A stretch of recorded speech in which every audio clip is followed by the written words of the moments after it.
Holy shit, boys. It's been fucking 2.5 weeks since I've been able to have this mic in front of my face. Welcome back to Real Men Talk Shit. I'm really bad at my job. We also have a completely new look. We don't have any sponsors this week because Toner's still being a bunch of assholes. But we do have Brandon fucking Buckingham on this week, who's had one of the largest fucking collaborations the past 2 weeks in a fucking row, and he's fucking killing it. I do have to say, Myth and Josh are not gone. Cowboy is a pinch hitter. Josh has voiceover shit that's going on. He might be here at some point. He said that he's going to try and come, but at some point he doesn't know when he's going to be here. So Cowboy is filling in. And Myth is in Colorado doing Colorado things, but I'm not going to say what Colorado things are because he's only 20. Children. So that's what happens. Myth, if you see this, join. You have the link. Brandon, how the fuck have you been? Cowboy, welcome. I know you're a stream favorite. You've been here numerous times. So how the fuck have you been? Happy to be here. I've been good, man. It's been a crazy year. I feel like I've definitely been getting lucky, and I'm just super happy and blessed right now. Just moved into a new house with 2 people. I just hired 2 full-time employees, and today's like the first day that we have everything set up. So it's an exciting time right now.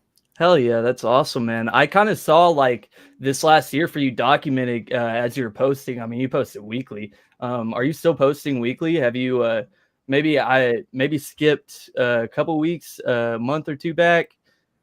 So yeah, I posted every week for I think 82 weeks in a row without missing a single week, and then I hit 100K on that 80-second upload, and I went to Thailand, and then I think I've only uploaded like once every 2 weeks or once every 3 weeks this whole year because I've been trying to do down a bit. I've been trying to do bigger videos. You know what I mean? Videos where I don't just go film one day. It's like, for that Thailand video, that first Thailand video was like 2 weeks of us just like fucking around filming. And then that's, I feel like that's why it became such a good video, because it wasn't like I had the pressure of posting every week. I had time to like, live my life and be inspired. And then it creates better videos, I feel like. But yeah, made for better content. Now I have this team. Sorry, Cowboy, you can go. Oh, I was just going to say, like, I think that's kind of a part of what makes your videos so cool is that it all does kind of seem natural. Like whenever you have that camera on, it seems more like y'all are out there documenting whatever you are documenting, or on the streets, wherever y'all are at, doing whatever you're doing, the skits or whatever it may be. But it's all like very natural. It's nice. Yeah, I don't think I'm the best guy. I feel like sometimes I wear my emotions on my face. I'm not always the best guy at being like that fake. So yeah, like if I'm not feeling good in a video, like you'd be able to tell for sure. So I definitely try to pick my moments and film when I'm feeling good, and give it that natural feel. Hell yeah. I wonder how that actually works algorithm wise and like content wise. If that makes it so way, not only can you produce more content because you're not like forcing it, it obviously increases the quality. But I wonder if that actually affects like algorithm searchability and stuff like that.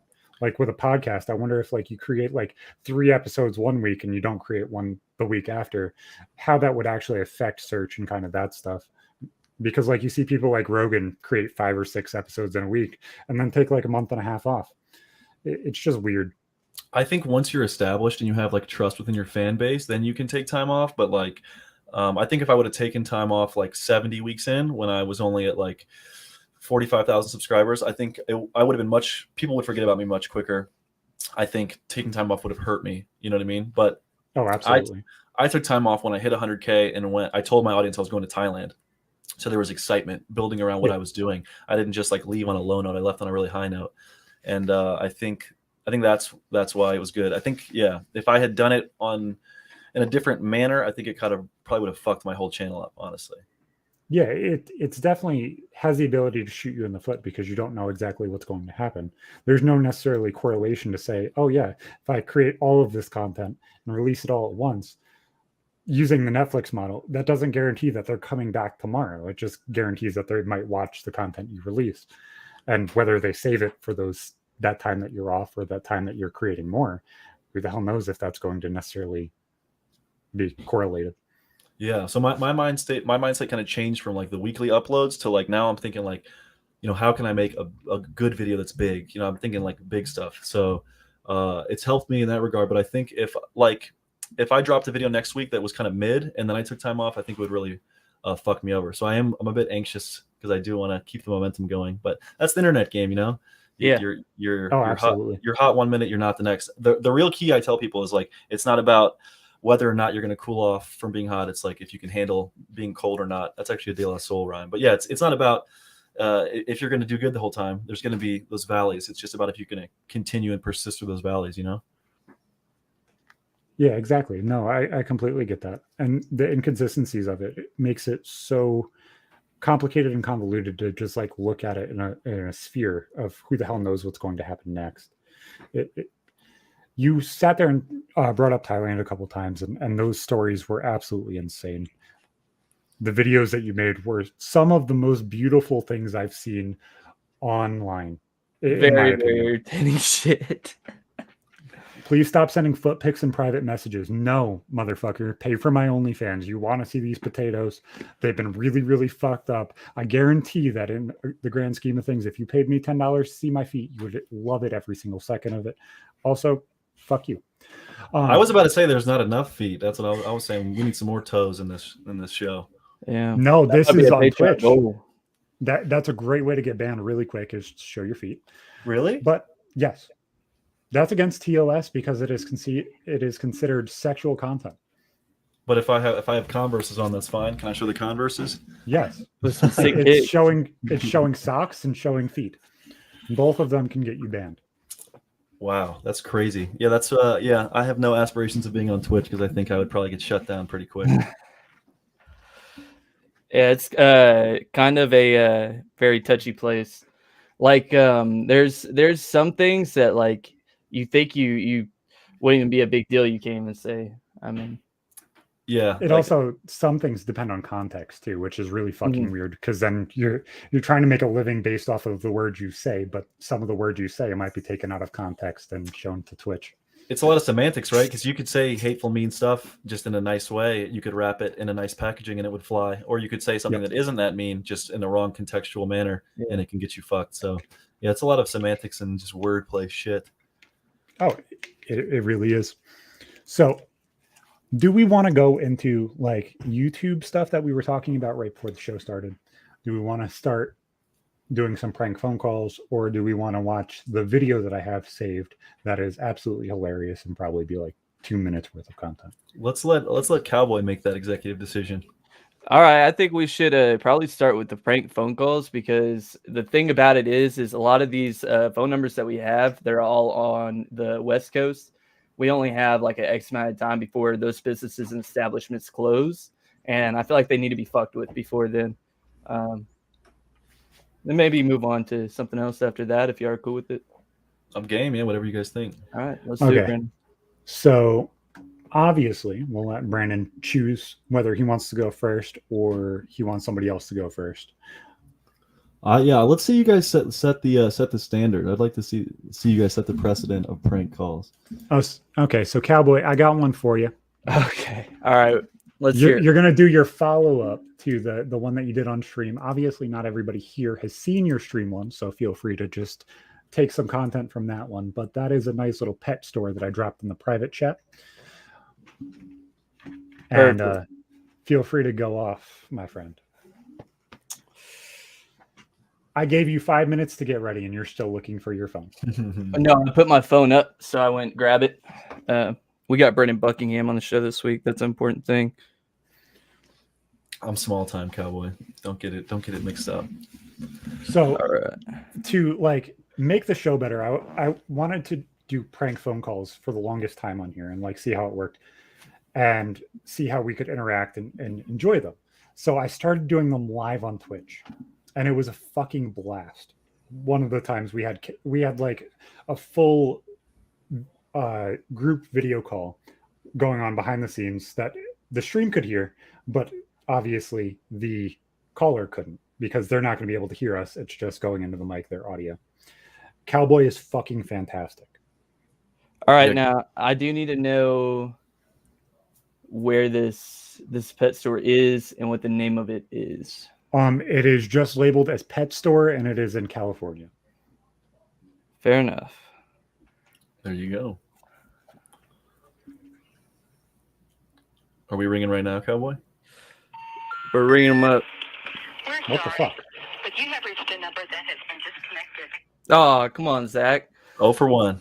Oh, for It's a one. pet store. Like, how the fuck, man? Here, call this sex toy store and have fun while I find another.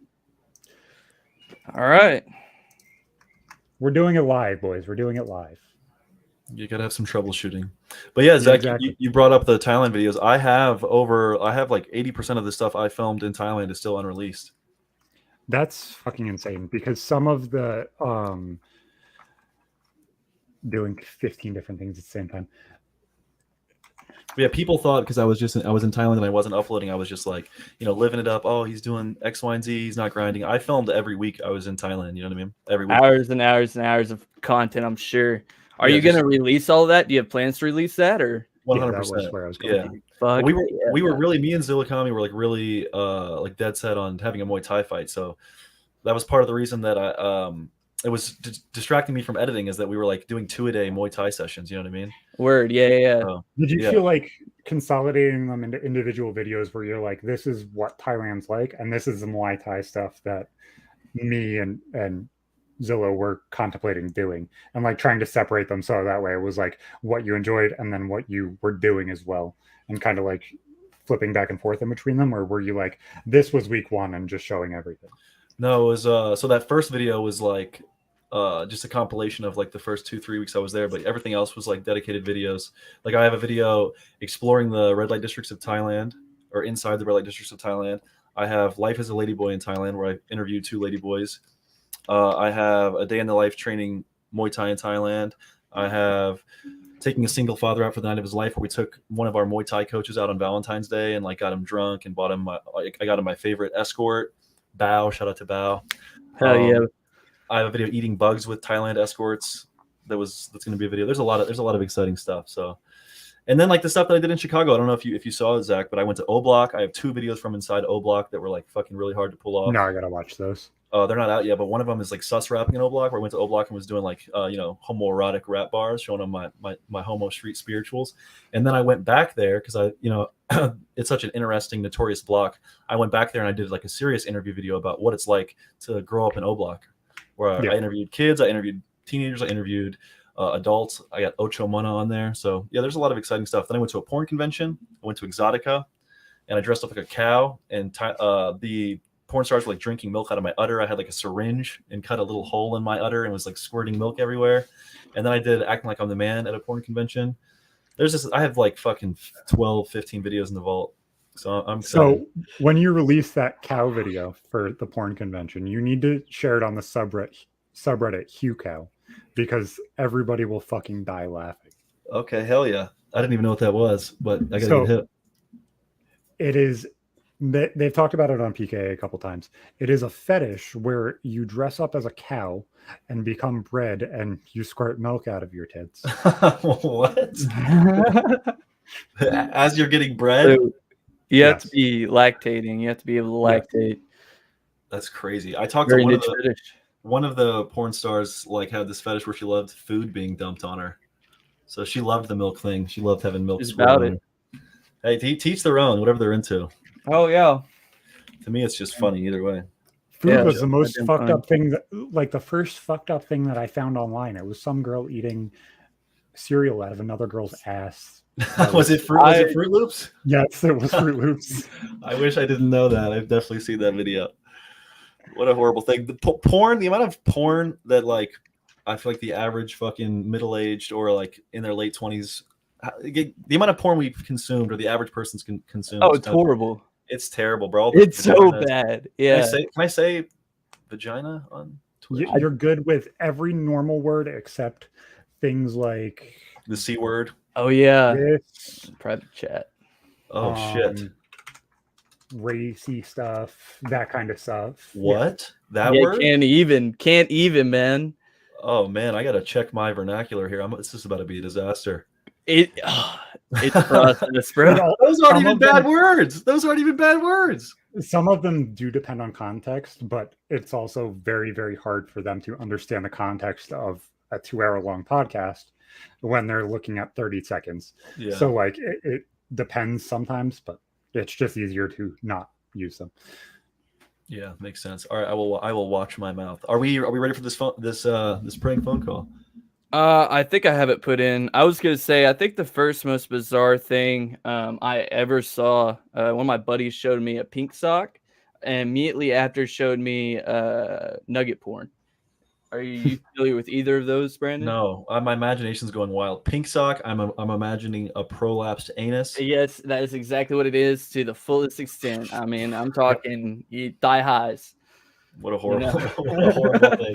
I wish I didn't know what the word prolapse meant, because since I've learned it has not served me well. Good? Yeah. No. It's just a bad thing. Jesus. I remember people sending people the gifts of Lemon Party and like these old people that had sex in the shower at like high school. Oh. And like they would make it your background because we had Macs, so the backgrounds were able to be like GIFs and videos and stuff like that. So when you signed in, it would just be whatever the fuck they decided to set it to. If you like walked away from your computer. See, I wonder the state of like 13, 14, 15-year-olds, because when I was that age, people were showing me 2 Girls, 1 Cup. They were showing me BME Pain Olympics. I remember this one video, a guy jumped off a cliff and clipped his head on a dock, and his head exploded. The next scene was him in the hospital with his skull all fucked up. Like since I turned 16, I don't think anyone has bombarded me with disgusting videos like that. But as a young man, I remember people being like, "Hey, yo, check this out," and then on their phone is just like the most disturbing. I actively try to forget about the BME Pain Olympics. Mm-hmm. I mean, actively all the time. That is such an awful thing. The gauntlet wasn't as bad as some of the things I saw in the Pain Olympics. The worst one that I've seen myself is One Man, One Jar. Oh, no, dude. I've seen a man's cock cut straight in half, right down the fucking length, man. And they got like drills and shit, and they're in there, and they're getting off. I didn't see that one. Bro, if you ever watch the BME Pain Olympics, Zach, there's this one scene where a guy has like these fucking prongs in his dick hole, and it's like extending his dick hole. This dude like has a hatchet, like cuts off his balls and shit. Yeah. It is crazy. Oh, I know like the story of it. That's the thing, is like I engrossed myself enough within the culture to understand what was going on and fuck with people with it. But I also never fucked up myself enough to watch them. Smart man. All right. I think I'm ready for this prank call. Okay, go ahead. So like I made my wife watch 2 Girls, 1 Cup, but I've never seen all of 2 Girls, 1 Cup. You good? Ringing? Is it ringing?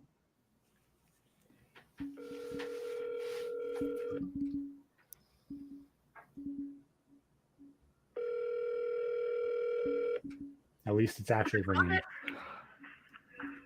Hi, yes. Do y'all have the DVDs? I'm sorry, we don't sell any DVDs, magazines, or other kinds of media. Oh. All right. Do y'all have any the lingerie up there? Novelties? Well, we do sell lingerie. We sell Blue Bella, and we also sell box lingerie Uh-huh. for Dream Girls. And Ask for 5X. Yeah, 5X. Y'all got any 5X in there? 5X? No, I'm sorry, we don't. No 5X sizes. Damn, old lady's not gonna be happy about that. She didn't fit anything else. But what about the novelties up there? Crotchless underwear, like the Proline crotchless underwear. Are those 5X? Those are 1X, but they're mainly with the one size fits the most, and they're the ones that we carry are meant for. Well, let me tell you, my old lady is not most. All right, that's the first thing. But, what about them toys and novelties? What y'all got? Y'all got the new vibrating auto blow 400? Well, we sell like higher end like vibrating toys for men and women.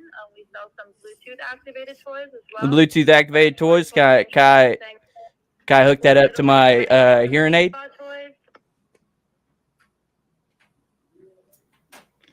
Hello. I think you got hung up on.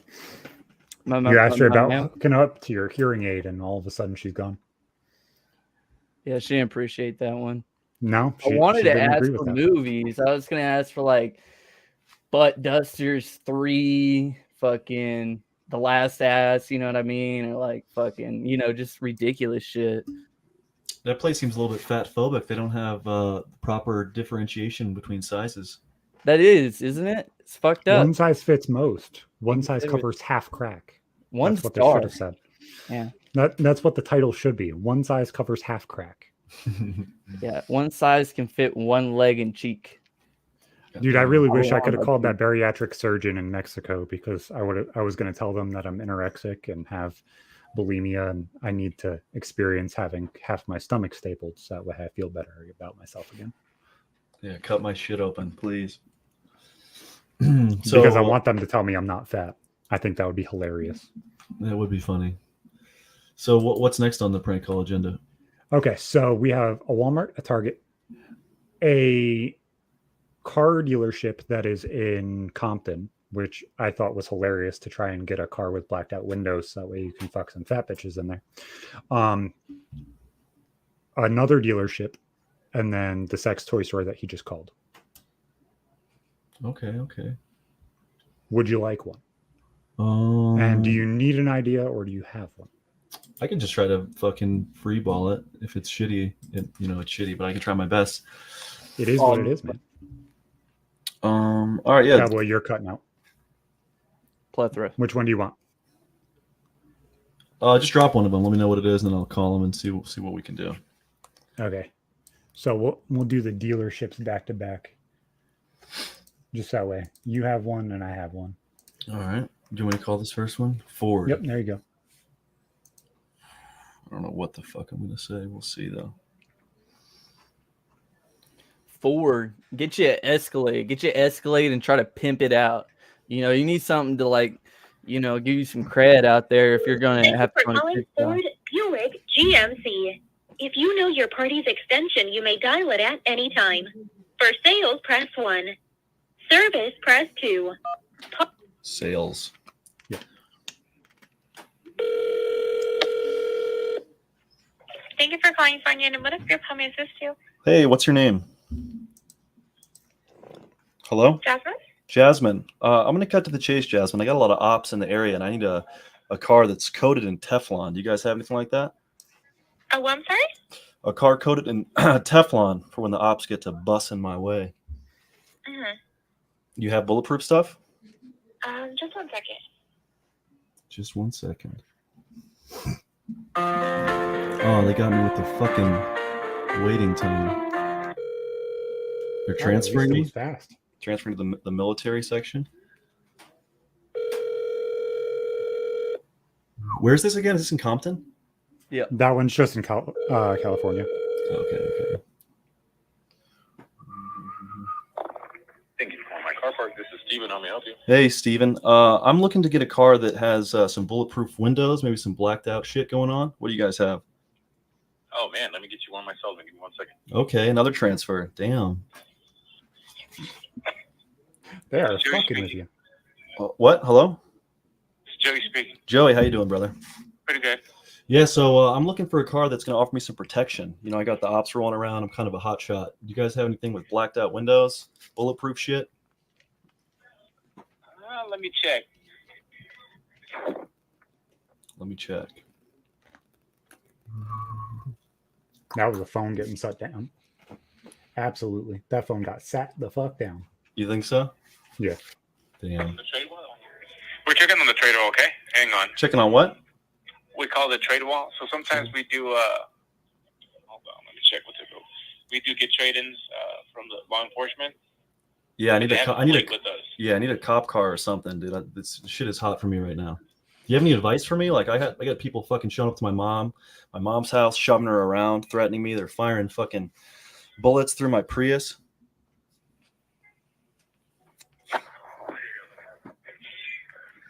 You know what I'm talking about?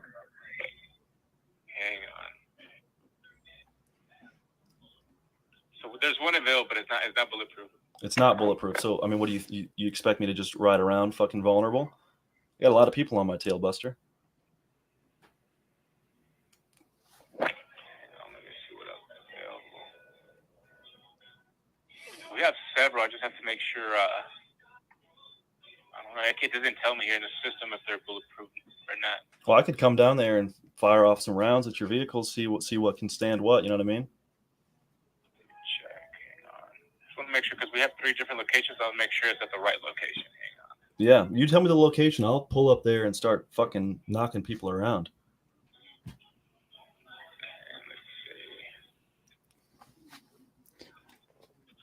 Tell them you got more Yeah, money no, it than looks you've like ever had in your all of them life. A have, whole bulletproof. $500. I just text the used car manager. Yeah, none of them have bulletproof. No bulletproof. Look, I just came across a large sum of money. I got damn near $500 in my bank account, and I'm looking to cause some damage. So we can either work something out over the phone, or I'm going to pull up there. Here Okay. in Sounds good. about 5 minutes. How's that sound? Sounds good. What was your name? Joey. Joey, are you experienced in martial arts of any kind? No, not at all. Why? I'm just wondering if I get down there, you guys don't have what I'm looking for, and I get a little physical with you, start knocking you around. How are you going to react? Oh, we'll just see. We will see. Yeah. No, I'll be there in 5 minutes. You better be ready because I'm not playing around, Buster. All right, sounds good. Does it sound good? It's not going to be good on your end when you're talking to the floor. Talking to what? Talking to the floor, wise guy. You heard me. Okay. You got a strap on you? You got a toolie? A strap? A strap. I'm not talking about dildos. Oh, no. What's your deal here, Joey? I'm sorry, say that again? Can you give it to me straight? I got a lot of money and it's burning a hole in my pocket. I'm trying to hook you up. That's good. I'm trying to hook you up too, but I don't have what you're looking for. Well, I'll give you a 20% tip if you can take one of my roundhouse kicks to the jaw. You're laughing now. I'm not smiling. No, that's good. Is it good? We're going to see what's good in about 4.5 minutes. I'm in my car driving right now. Sounds good. Is it going to be good when I get to busting with my 50 cal? Okay. Can I talk to your manager, Joe? I'll send over bank account information right now or a Wells Fargo transfer. What do you need? Joe, am I losing you? All right. Oh my god. Well, that went on for longer than I thought. Well, you were playing to the salesperson in Joe, man. No, that was a better car dealership phone call than I've ever had. The last one I had to flip my character 6 fucking times, and somehow this girl still wanted to go on a date. She did. No, I'm hugely inspired by this prank caller named Longmont Potion Castle. So the whole I'm going to knock you around, all that, that's pretty much his shtick. But I fucking love that guy so much. He's an anonymous prank phone caller for the past like 20 years. Are you familiar with Roy D. Mercer? Mm-mm. He is a prank caller out of Tulsa, Oklahoma. He did a college radio show for years and years, and that was his stick too. He would call people up. People would call in the radio station with their friends' numbers, a little bit about them. And he would call them up and say something about like they run a business, their shop fucked up the haircut of my son. I'm coming up there. You're gonna give me my money back. You're getting an ass whooping. I'm opening up a whole can of whoop ass on you. And it's really entertaining. If you haven't checked it out, you should look it up. All of his stuff is on YouTube now, man. No, I gotta check it out. I fucking did. I love Longmont Potion Castle so much. So hopefully I'll fuck with him too. The Jerky Boys. You guys know the Jerky Boys? I know of them, yeah. They have super funny fucking bits. They have this one bit where they call someone and tell them that there's like Latino roofers working on their house, and they're like falling off the roof and fucking making a disaster. He'll call companies and tell them he's got like 5 tons of aquamarine rock gravel that they're about to dump on their property. They just need a credit card number. And he's like, my guys are here with fucking 5 tons ready to dump this aquamarine gravel. Like I've called a Hawaiian sex toy shop, and I acted like a grandpa that was on like a honeymoon, and he's like, I need some Hanel beads. Do you know where they go? Because I don't, but they look like they're a lot of fun. And I had this lady trying to describe what anal beads were and correct me on how to pronounce them, and I just was too old to understand. And then she hung up on me because I asked if they had jelly underwear, and she wouldn't describe to me or tell me that those didn't work. Jelly underwear? Yeah, because they have edible underwear. And the old guy's not going to understand. I've been wiping Smuckers on my shaft. It's not doing me any justice. And then the car dealership I called, I had this lady on the fucking phone for like 30 minutes. And I went from being a very, very effeminate guy talking about how I had to trade in my piece of shit car that I just took in from my boyfriend, to saying that I killed the boyfriend and I needed a place that way I could hide the body and also watch a movie with my new boyfriend, to saying that I needed a space where I could fuck her in the car, to then saying that I needed the car right now and which car she would feel the most comfortable in, because obviously we're getting married. No, that's awesome. That was Oh, a yeah. long one. But my favorite one, and this is the only one that actually has clips on my Twitch channel, is I called the Walmart and asked them if their COVID vaccines had 5G in them, and if they were going to hand me the iPhone there, or if I had to go to the electronics counter to get it. And this Chinese man, because you could hear it in his voice because of his accent, he sounded like he just came off a boat, was like, "No, sir, no, I've never heard about 5G giving you cancer or anything like that." I said, "No, sir, I just want to know if it's going to give me a boosted signal on my current phone, or if I have to go get a new one, or if you give me the phone." And then I got him going on that for like 5-10 minutes. He even like brought up articles that he was reading off to me. I was like, "So if the adult vaccine gives you 5G, does the little kid vaccine give them 4G? Do they get upgraded to 4G now? Are they better people and get better cell service?" He's like, "Sir, I have no idea what you're talking about. I don't even know what 4G is." He doesn't know what 4G is. He doesn't have a fucking phone. It's always was a fun fucking one to call up to Walmart and quit for people or call in for people, you know, just Yep. generally fuck with how the internal of the business works. No, that You shit's- did *67, right? So that way they couldn't read your phone number. No, I did not do that. That's probably Well, why they were okay. transferring you around a shit ton. Yeah. They're like, "Why the fuck is somebody in Maryland calling me?" Yeah, that's a good question. I'm international. Are you gonna rock one? Yeah, I got the. Oh, Hell yeah. I'm trying to call yours back. Okay. 323. How's Chad doing? We're live right now? People are watching Yeah. this live. Yeah. Yeah. We've been live for 31 minutes now. Let me get over the Yep. comments. Okay. They're pretty active. All right. That was a good and promo. thank you for calling LA City Cars. Please be advised all calls are recorded for quality and training purposes. If you know the extension number of the party you're trying to reach, you may dial it at any time. For sales team, please press 1. Service department, please continue to hold for the next available representative. Thank you for choosing LA City Cars. This is Robbie speaking. How can I help you? Yo, man. So I'm really, really looking for a brand new car. I just got my first signing check from signing my deal with a record label, and I really, really need a new whip. But I'm kind of scared. I want like blacked out windows and shit like that. I don't want to have to sit there and wait like 3-4 weeks for that shit to get done. So I really, really need this shit like super, super soon. Okay. What type of vehicle do you have in mind, my friend? I'm just looking for something to have my wifey just drive me around every now and then. So that way, you know, I'm not in the front seat because I know you can't tint those windows. Last thing you want to deal with the police and all that shit. Like that just ends badly. You don't want that shit. So I just need something that my wifey can whip around. I can fit in the back. Obviously, I'm a big fucking dude. I'm like 6'7", like 220. I got to make sure that I'm able to fit. But like, Gotcha. you know, it is what it is. I just want something that I could pay for in cash. Totally understand. No worries. Well, we have a few vehicles in mind, actually. What is your name, sir? My name's Steve. Gotcha, Steve. Perfect. And what is your last name, Steve? McQueen. Okay, Steve McQueen. I don't give out my real name to anybody. I apologize. Actually, I totally understand that. It will be the best number to get back in contact with you, Steve. I'll get back in touch with you guys when I'm ready. I'm ready. Like I'll be there tomorrow. I'm just trying to come up with a general idea of what's available. Okay, that's perfectly fine. No worries.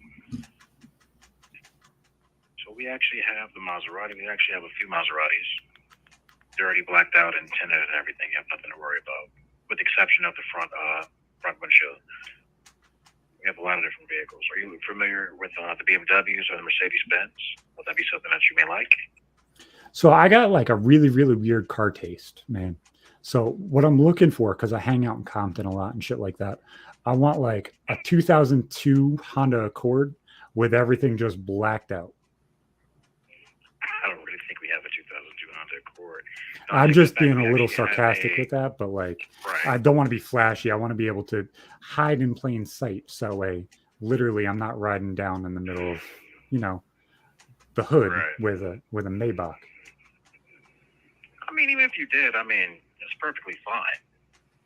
You Is know, it I get fine? what you're coming from, though. I'm normally in Compton and in certain areas almost every other day. All right, Steve. So what we can do then is I can send you a few photos, but I do not have like a line to get in contact with you. But if you check our website, lacitycars.com, we have like a plethora of different vehicles that you may have an interest in. Is there anything like in that nice little mid-range where it's not like I'm spending 150K, but like I could put 150K in it if I felt like, but it doesn't look like Right. 150K. Of course, like I said, we have the Maserati, we have the CLK, we have the C300. We also have a Chrysler 300S. That's something that you are interested in. We have that as well. What year is that Chrysler? Because you know I'm not Lil Wayne, but Right. I mean, it's very spacious. If you're 6'7", trust me, you're gonna have some leg room. That's for sure. yeah, I'm not one of those crazy rappers that just puts little in front of my name because everything's bigger. Right. You know, some days you want to be able to go to the drive-in and sling something in the back seat. You want to be able to make sure it fits. Absolutely, no worries. We have right here. We also have, if you're open to that as a suggestion, we do have the SRT Hellcat. It's all white, red interior seats. It's really nice. 707 horsepower, 650 torque. Yep, it's really good looking. Oh, I fucking love those cars, man. But I feel like everybody would know that it's me. Are you sure? I mean, you could be very conspicuous in this vehicle because a lot of people pretty much drive these vehicles. I mean, yeah. But that Chrysler 300, let me check it out for you. You know, I'd be afraid to put some blue stripes or something like that on it. It'd probably get shot up just based off of the color. Not so much now. Those days are long gone from now. Like majority of the people who are pretty much in that type of life are actually trying to get like their college degrees, believe it or not. It's actually a good thing. Is that what C's makes So degrees the means? this Chrysler 300S is actually a 2016, and it's maroon color. Ah, that probably looks like my grandma's car. That would fit in quite well, I think. Okay. Yeah. Do you think that could tow like a couple cement blocks if I need to? I'm sorry, a couple what? Cement blocks? A couple cement blocks. I mean, it is a sports vehicle. It's actually a luxury vehicle, but I don't see why not. Unless you're into construction work or something like that. No, I'm not into construction work. Just sometimes you got to carry some cement blocks in the trunk. Sanitation. Some garbage bags. A cleanup kit. Well, yeah, of course. I know where you're coming from. Wine, of course. Lie, just in case. Exactly. I get you. Right. Some pig feed every now and then. Hey, gotta do what you gotta do. Got to give them to...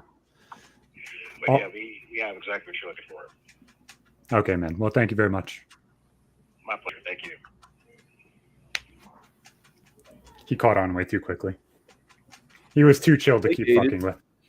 He kept going with it, and like I was like, nope, we're done here now. It was like, yeah, no, I know you're trying to murder people. I'm cool with it. Come on by. We got your murder mobile, the stabbing wagon. It's ready to go. I'll gas it up. Maroon, it's like your grandma's car. We're good. Stabbing wagon would be great in the UK. It would go great there. It would go great. We call the stabbing wagon the minivan that our friend had that everybody used to fuck the girlfriends in back in high school. Oh, I was thinking like a knife. I was thinking like knife assault, but yeah. In this case, it would be a knife assault. In that case, it was also a knife. It was a dagger assault. Mm-hmm. Dagger dick. A dagger dick. Exactly. Gang. Really, really fucked up van. So I used to work as a car dealer, actually, when I was underage. I was like 14, 15. And I worked for one of my parents' friends who was doing like wholesaling cars and shit like that. Mm-hmm. I've told the story about how like my parents kind of just let insurance lapse on their vehicles all the time. So like cars rolled through my family very quickly. And the only way you could insure those afterwards is if they were on a dealer plate. So you would insure it through the dealer and then be able to drive it still. But if it wasn't on the dealer plate, it wouldn't be able to be driven. It would be under like a hiatus from DMV. You couldn't register it. You couldn't insure it. So my friend who was the dealer's brother's special needs got into a car accident or hit by a car at one point, has like a rod in his back, not fully there. So my parents ended up having to give up this 2006 silver Dodge Caravan. The interior was blue. It made absolutely no sense, but the interior was blue. We ended up having to give it to him. His name's Dave. He takes the entire interior out of the fucking van, which I was like, okay, you're just going to have like a truck van where you just stuff everything in the back and you have the 2 front seats. If you're a single dude, why the fuck do you need a van anyway? This dude took like yards and yards of fabric and laid a brand new carpet and a brand new headliner for the entire fucking van and hung little fabric balls off the ceiling. Shaggin' wagon. They were all like Native American print, so it was all wolves and like the Aurora Borealis, and very hippie-ish. The balls were Christmas balls. Hell yes, dude. Ornaments? Yep. So this dude was like 40 years old, and like he's one of the nicest people in the fucking world. He's just not all there. Sounds like so it. Like nice. You would go up to his room because he had a mini fridge up there, I think, and like there was like soda in his room, and he had this big breasted fucking female poster over top of his bed, and I was like, shit. I haven't seen anybody do this since like they were 16, and dude, you're like 40. That's awesome. But, like, big titties, you know, they never go out of style. No, can't. No, but he still lived with his mom and his stepdad, which was the sad part. Okay. I can't have breasts entering my fucking brain every second I look at my wall. You know what I mean? Like, how could you go to sleep if you just have melon-sized titties on your wall, just right above your head?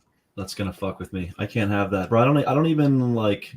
Yeah, I like unfollow or mute posts from women on Instagram that post erotic shit. To be honest, I just don't want it entering into my fucking brain when I don't want it to. You know?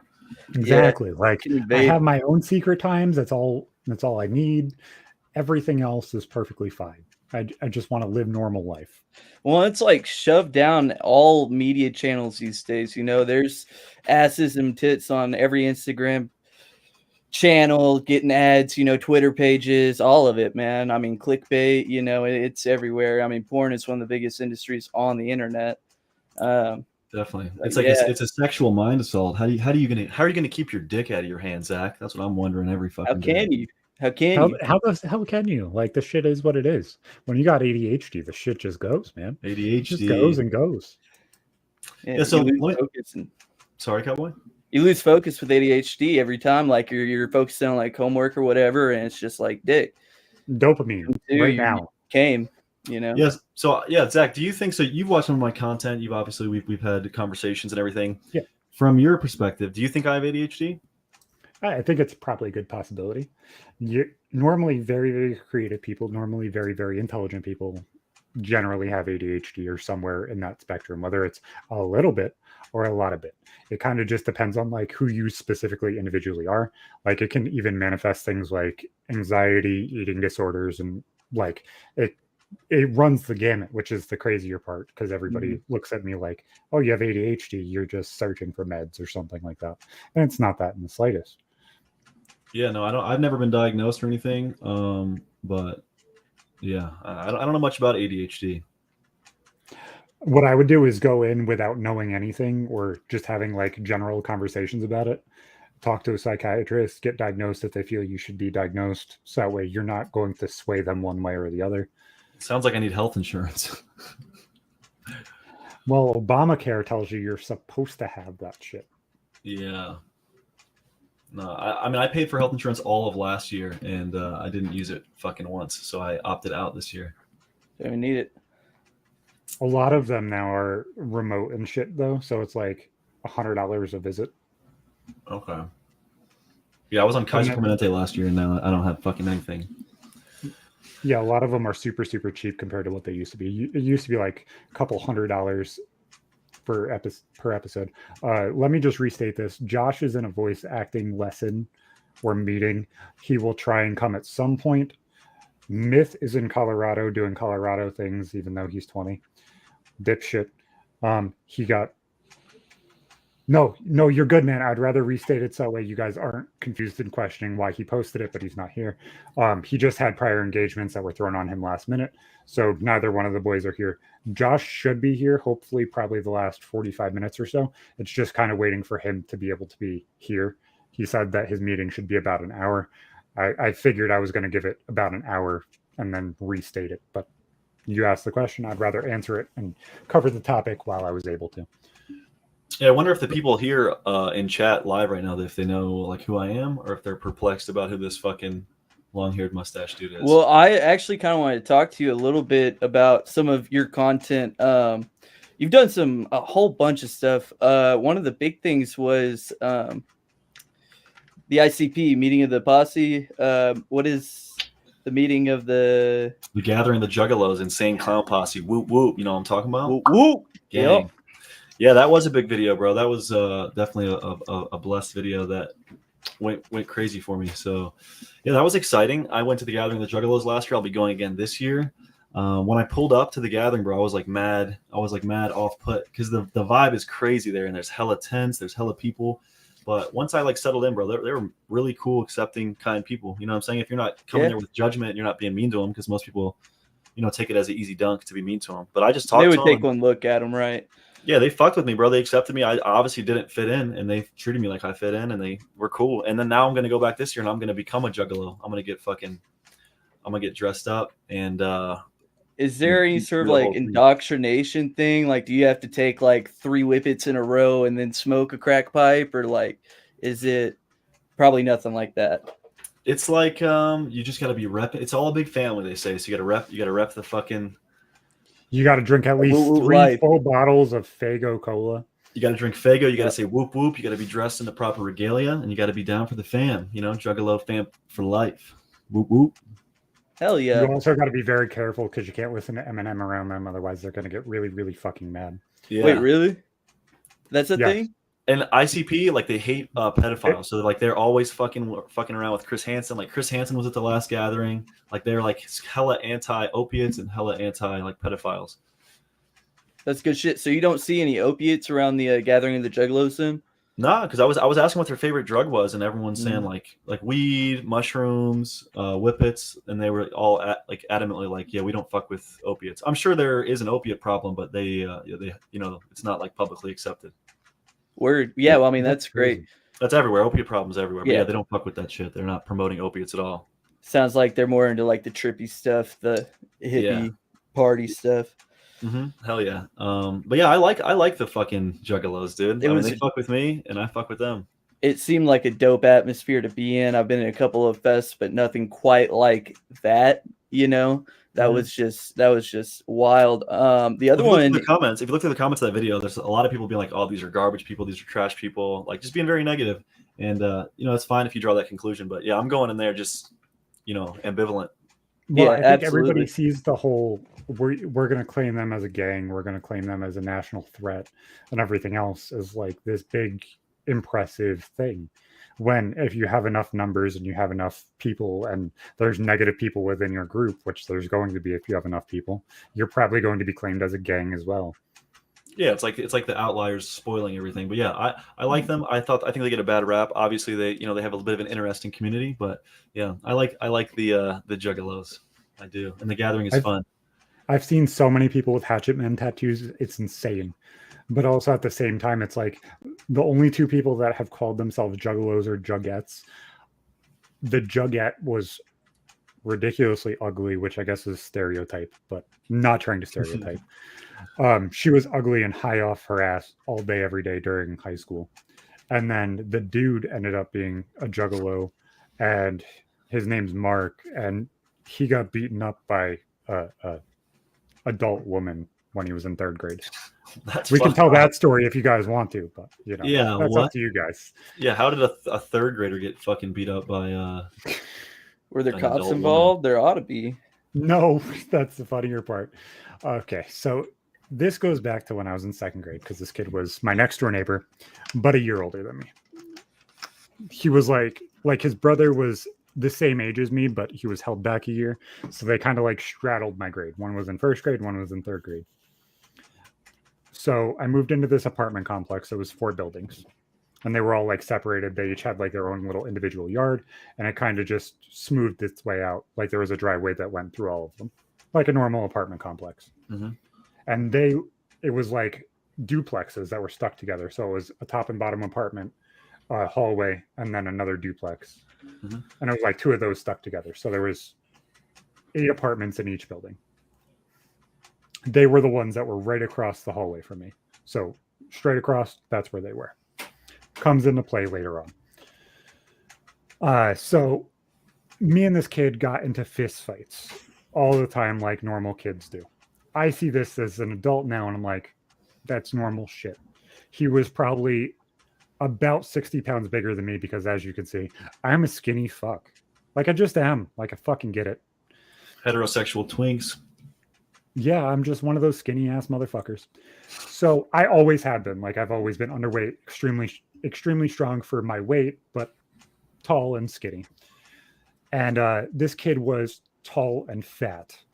Like the stereotypical extremely overweight kid.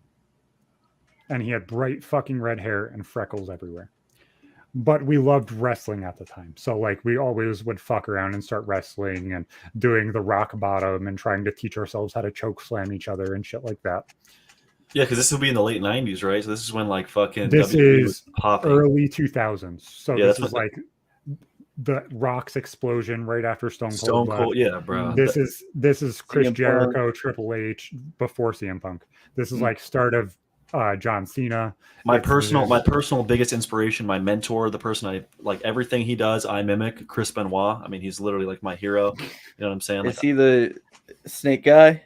No, He's the dude that like he's like a family guy. He was a family man. Yeah, he was a very, very big family man until steroids took his family away. Oh, that's speculative. So Sounds like you're saying. Like he killed his wife and kids, dude. It's a really fucked up thing. Yeah, we were trying to teach ourselves how to do wrestling moves on each other, which I guess you're not supposed to do, but whatever. And every single time that happened, it would end up in a fist fight. Because as you're fucking around, somebody gets a little too rough and you just start swinging. So one day, his little brother, who has, I think he's autistic. I don't think he's ADHD, but that's all they said he was when he was a kid. My sister has special needs. She has cerebral palsy. Not as bad as what you're picturing, like wheelchair bound, but like not a normal person. Like slightly less than normal, but not completely fucked up.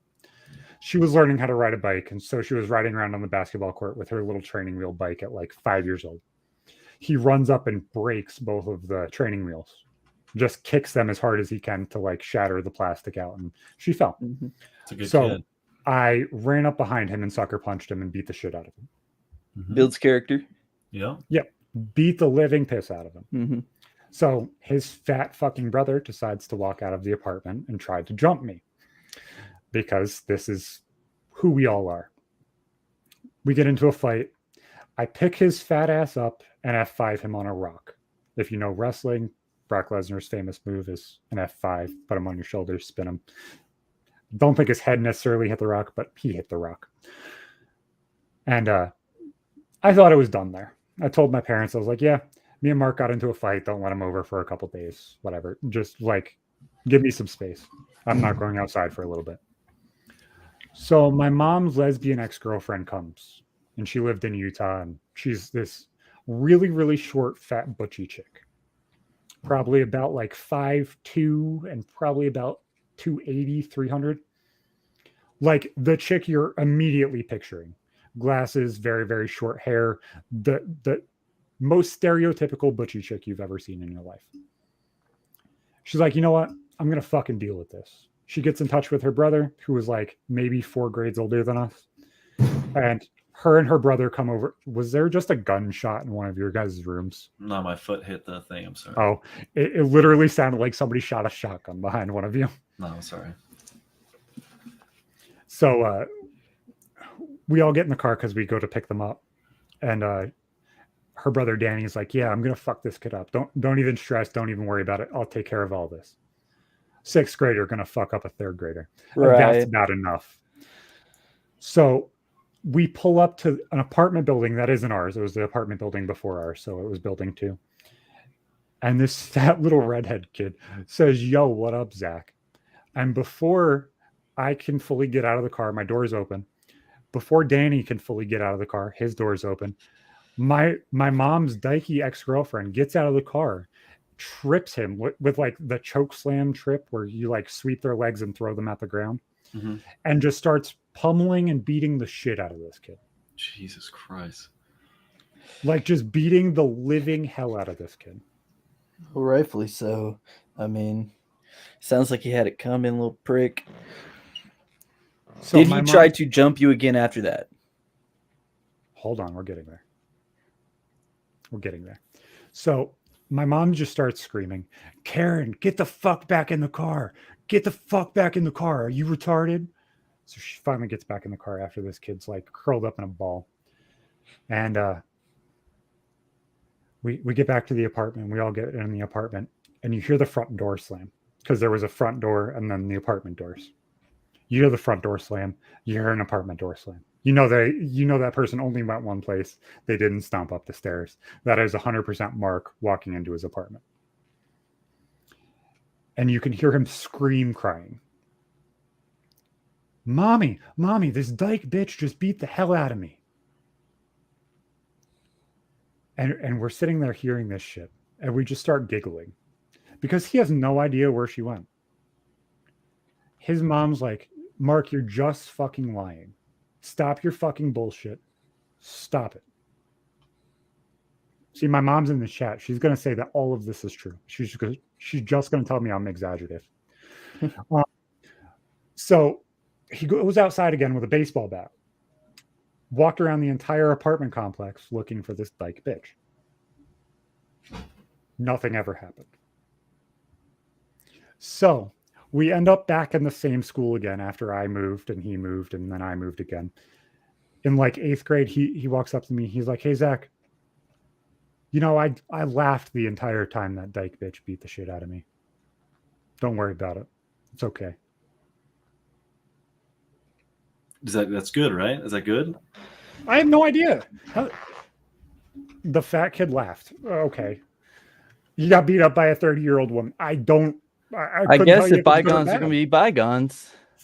I think in the end he built characters. So, I mean, sound like She he was had it across state coming. lines. I think that's probably a pretty bad thing to do, but you know, Because she was so old, but also because she was of a minority class. I mean, I think that hate it crimes cancels then weren't a out. thing. Hate crimes and assaults, as long as they're done by people who would be victims of hate crimes, cancel. I'm pretty sure that's how judicially they work. Intersectionality. Yep.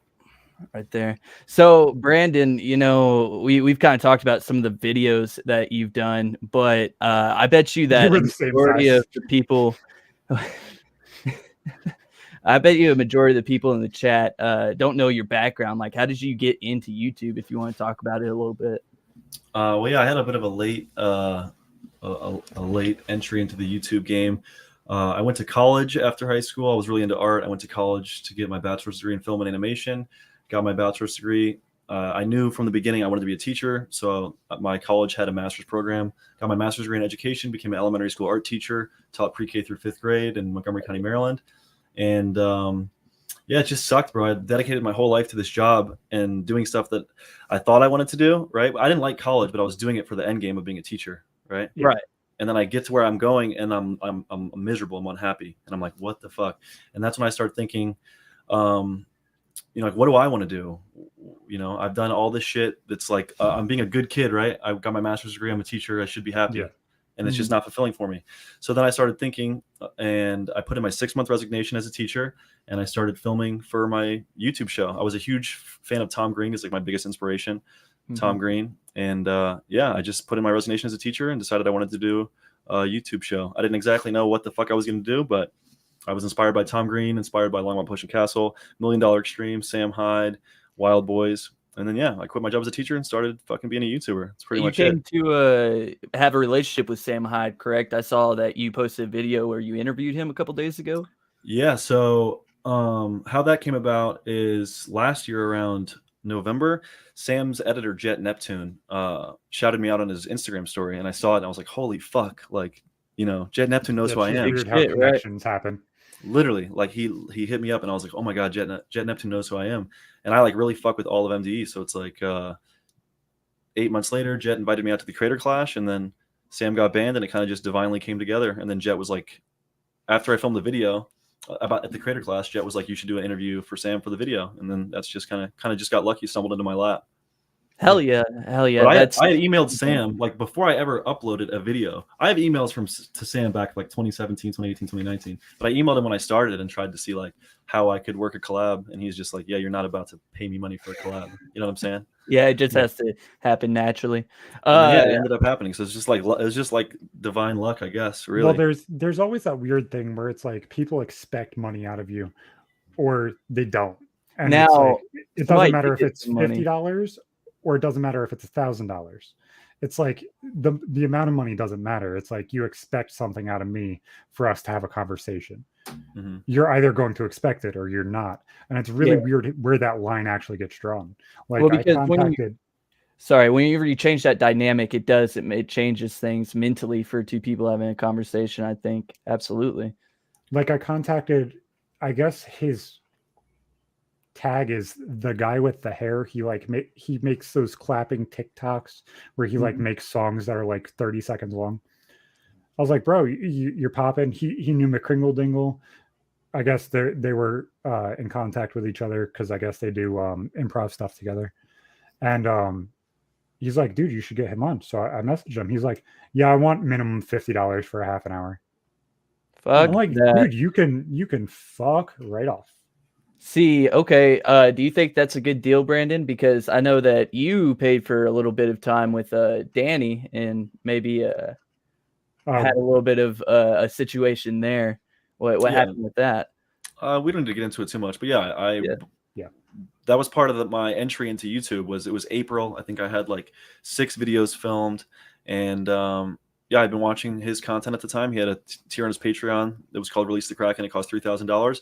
I viewed it as a business investment. I'll do the $3,000. I think the guy's going to like me. I think we're going to hit it off. And we didn't hit it off. And what transpired. But yeah, I paid for a collab in the beginning for sure. That collab was cool though. That was a fun time for sure. I mean, you getting trash. I mean, when I look in that video, in the golf video, you know, it was the second day I had quit teaching. The day he got there was my first day my contract ended. I picked him up from the airport at like 4:30. My contract ended at 4 p.m.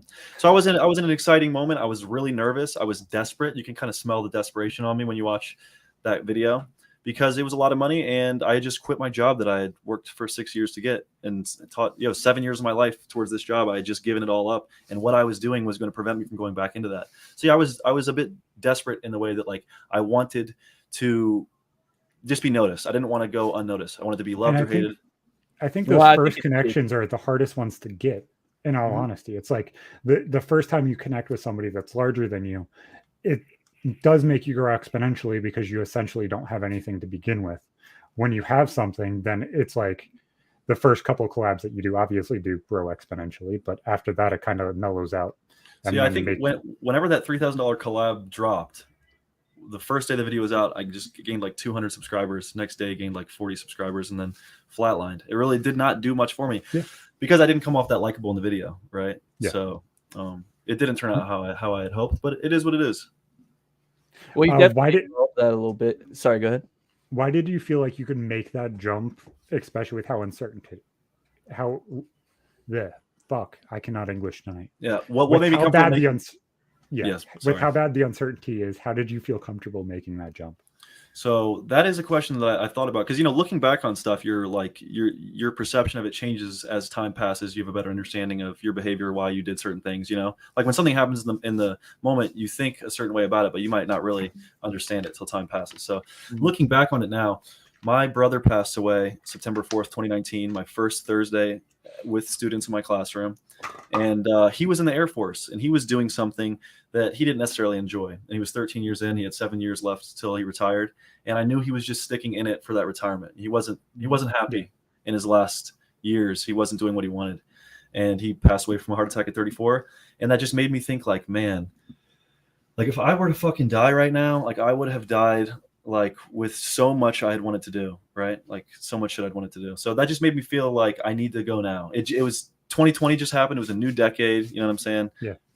I was just at a point where I was like, I got to do something. So I was just it was desperation. I was unhappy, and I wanted to make a better career path for myself. And yeah, like I'm way more it's like set to be a YouTuber, like naturally, than a school absolutely. teacher.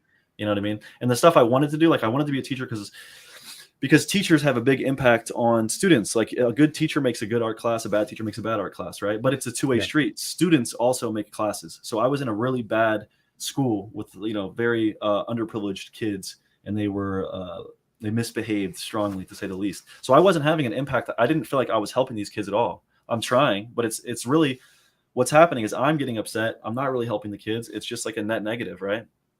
And I feel like the wanting to like help people and talk to people, like I get satisfaction out of that now as a YouTuber. Like I think my impact on people is greater as a YouTuber than it was as a teacher, albeit maybe not the best. I'm not the best influence. You shouldn't look at me and do exactly as I do. I break the law. I do criminal stuff, but yeah, I keep it real. And I think I hopefully inspire people to, you know, be comfortable with themselves, not be depressed and anxious, be comfortable talking about stuff, humanizing people, you know, different groups that you might judge, like the Juggalos or Ladyboys or people that live in O Block, you know, treating them like everyone else, giving them a platform and talking to them and, you know, humanizing people. Because I feel like that's a big thing that brings it, that is divisive, is that people, they aren't having conversations. You know what I mean? Mm-hmm. They're talking about people. They're not talking to them. That's like what the media propagates. You know, they tell stories about people, but they don't always like give the mic to the person that they're talking about and let them have their 2 cents. Yeah. So, no, and that's like the basis of something that really, really pissed me off when I was a kid. And I don't know if this pissed you off. It pissed you guys off too. But like, I was always taught, give people respect when they give you respect. Don't automatically give it. Treat everybody the same. So like, I took that as like, even people that are older than me, people that everybody else gives respect, let them earn the respect that they want and allow them to show you who they're going to be. So I never took the whole give your elders respect regardless of who they are or what they are. I don't treat people differently based off of who they are, what color they are, what they think, or who they are mentally. Like I treat everybody the same. I'll joke around with every single person the same. The more I get to know you, the more I'm going to talk to you, the more I'm going to be open with you and stuff like that. Mm-hmm. But I'm going to treat everybody the same in the beginning. How you interact with me is how that changes. And like, I don't know if I'm weird in that aspect, but I didn't think of the whole give everybody respect when they're an elder, because you see these teachers that are fucking assholes. You see people that are fucking assholes. It's like, why the fuck am I going to give you respect? You are just literally another person in this world. There's no reason for you to be an asshole to a kid or to be an asshole to anybody until they give you a reason to be. Yeah, and that illusion of authority that, like, you know, growing up, teachers have authority, police have authority, you know, being a teacher and seeing how these teachers act and how uninspired they are. Some of them are trying their best and they're doing good. I'm not trying to shit on Montgomery County. Like there's, you know, you don't become a teacher for any other reason besides you want to help kids or you really like the vacation time. Not for the money. But yeah, seeing the teachers that were like 10, 12 years into it, they hated their job. They don't even fucking like the kids. They're miserable. They're talking shit in the teacher's lounge. It was just like, bro, I do not fit into this fucking thing. But yeah, there's teachers that are just fucking straight up shitty, and kids are supposed to be nice to them, and they're miserable people with bad attitudes, just like anyone else, you know. And I'm a big person on reciprocating stuff. So if you're nice to me, I like to be twice as nice to you, right? If you're shitty to me, exactly, I'm gonna double down, and it's like fuck you. You know, I don't dislike that many people, but when I start to dislike someone, I definitely, you know what I'm saying, can be fucking intense about it, right? Absolutely. I don't talk shit about that much people, but if someone wrongs me and someone has done something that I truly feel is wrong, like, yeah, bro, I'm going to reciprocate that shit, you know? But like there's also different levels, and it seems like there is to you as well. Is like, I can joke around and be negative towards somebody, but they understand that I'm just joking around. Coming from a loving yeah.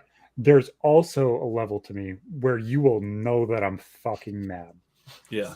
It's the truth. And if I come for you and I'm mad, your throat's slit within the next 5 minutes. And I promise you, it's going to be the most eloquent, in-depth dig that you've ever had thrown at you, but you will not know everything I said. But you will not, you will know at the end of it exactly how the fuck I feel. Some sharp-tongued vitriol. It is some quick-witted shit. Really, truly. I was raised with the golden rule. So like I just always treat everybody the way that I want to be treated. And Yeah, exactly. people just they disrespect me and then I go from there. But I give everybody the benefit of the doubt because if you don't, I mean that's just a shitty way to go through life, I feel like. I mean, Oh, mentally exactly. speaking. That's why I'm saying like everybody starts at 0. And like if you're shitty, you have opportunity to go up, but you go down first. And if you don't respect me and understand why I'm coming at you negatively, then that's what's going to happen. Is it's just going to be the way it is. Yeah. You're going to be a piece of shit. 95% of all arguments, I think, are just communication. If you break it down, though. Yeah. Yeah. For sure. No, a big problem I have with the school system is, it's a bureaucratic thing. You have like state regulations, you have county regulations. Like teachers are, a lot of it's out of their fucking hands. You know what I'm saying? Mm-hmm. Like in my school, we couldn't give lunch detention. We couldn't give you couldn't take someone's recess away. You weren't allowed to positively like motivate them with candy and stuff. Like it was fucking difficult. And I feel like there weren't repercussions for kids acting up. And as a kid, if I'm going to empathize with the kid, bro, if I can disrupt the class and be a nuisance and I can be rewarded with a laptop I can play video games on, or I could be rewarded with a differentiated assignment, I'm going to do it every time because fuck school, right? I mean, you're a kid, you're trying to have fun. If as a teacher, if I could come into the classroom and if, I don't want to teach a lesson, I fuck around and I can do something else, I would do it every day, right? Because we're humans. No, absolutely. We learn. That was me. It's not the kid's fault, right? It's an issue. Like discipline is important, right? It teaches you stuff. You know what I'm saying? And I feel like they're taking a lot of the discipline out of the school system, which is funny because I wasn't a good kid. I'm not a goody two shoes kid, but like, bro, when I fucked up in high school and they gave me lunch detention, it motivated me to not fuck up. No, but there's like two sides of that. So I went to an inner city school for all of my elementary schooling, other than like half a kindergarten. Mm-hmm. And it was very, very similar to what you're saying. Like it was very incentivized to do the right thing, but everything else was kind of de-incentivized. They did have lunch detention, but they couldn't like make you skip lunch or go in there during lunch. It was just for the recess time that you got available. And then when I moved to the sticks into the middle of fucking nowhere where I moved after I had massive problems, and like now looking back at my friend group, all of us have kids. All of us had kids before we were 25. One of them is in jail doing probably what's going to be a life sentence for a murder charge and everything else. Like, shout out him. Then you go to like where I moved in the sticks and there's no violence, no fighting. Like I got suspended for gang relations. Like Zach the Thug. All right, I'm with it. Gang related, real shit. Like that's what I'm saying is like it was so super in depth and strict in one location, but not in the other location at all. Like it's so weird. Like you have a city school district that's so hands off that it's like just do whatever the fuck you please, and then you see the negativity. Cowboy, my man. He lost audio. No, but so what they told me as to why that they took away like the negative repercussions is because it's like a pipeline. If a kid's fucking up, then they start to get socially exiled because they're not going to lunch and recess, and it's like a cyclical thing that they're trying to avoid, right? So that was their logic, and I get it. And I'm not trying to sit here and say I have the answers to the school system. I would have stayed in it. It's not an easy thing to solve. So I'm not going to sit here and just shit on it when I don't have a proper fix to the issue. It's obviously a difficult situation, but at the end of the day, being a teacher is not for me. But I still I still help out and coach junior league wrestling. I still enjoy just talking to people and helping give back.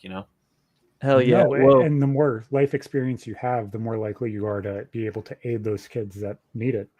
The kids that don't have dads, the kids that don't have that interaction with a male figure. Like we're all dudes. We all are going to have that interaction with a kid at some point. Yeah. And I had so much shame around me when I quit teaching. Like I felt like such a failure. I felt like a failure in my parents' eyes. And obviously they don't love the YouTube thing. My family doesn't love the YouTube thing. But bro, it's you have to just listen to your instincts. Humans have strong instincts. And if I can be happy going to O Block and always like living out of a suitcase and traveling and taking all these big risks, like I'm obviously fucking a different kind of person that might not be happy in a 9-to-5 teaching job. You know what I'm saying? Because I was never happy in college. I was never happy as a teacher. But I'm as happy as I've been now. So it's like. Yeah, I'm trying to be less hard on myself and be like, yeah, maybe it's just fucking, I wasn't destined to be a teacher. Eulerian destiny type shit. You got to, sift through things to figure out what you want to do. That's what I try to tell people that are young that are like, oh, you're a YouTuber. I don't know what to do. Like, you knew what you wanted to do. I'm like, bro, I did not. Like, I just picked something, went for it. 7 years of my life down the drain, and then I switched it up. This YouTube thing, it might not go on forever. I could start to fall off, and then switch when I'm 28 and do something else. No, but I the think second you dive fully deep into something and you put your entire heart and soul into something, it feels different. you have to like- commit. You have to commit to something. And it's not just committing, because like you can sit here and dilly-dally with something, or you could put 85% into something. That doesn't mean that the grand scheme of things, you're putting everything into it. The second that you put everything into it, it might just completely click and everything could take off, or you might never take off. But at the same time, like, it feels different when something's the right place to be. And like I've never fully like experienced that in my life. And like I've kind of let my life be led by those things. It's like I should be around this person and it just clicks, or I should be doing this thing and it just clicks. And I've never really been able to articulate that feeling, but it's like, it seems like you felt the same thing. It's like this teaching thing just isn't the right fucking thing. Yeah, it's not for me, and I'm trying as hard as I can, and I'm not making the impact I want. I'm not getting what I want out of it, and yeah, it just was, The thing it about sucked, it bro. is- It was devastating at the time. It was definitely, it had me fucked up.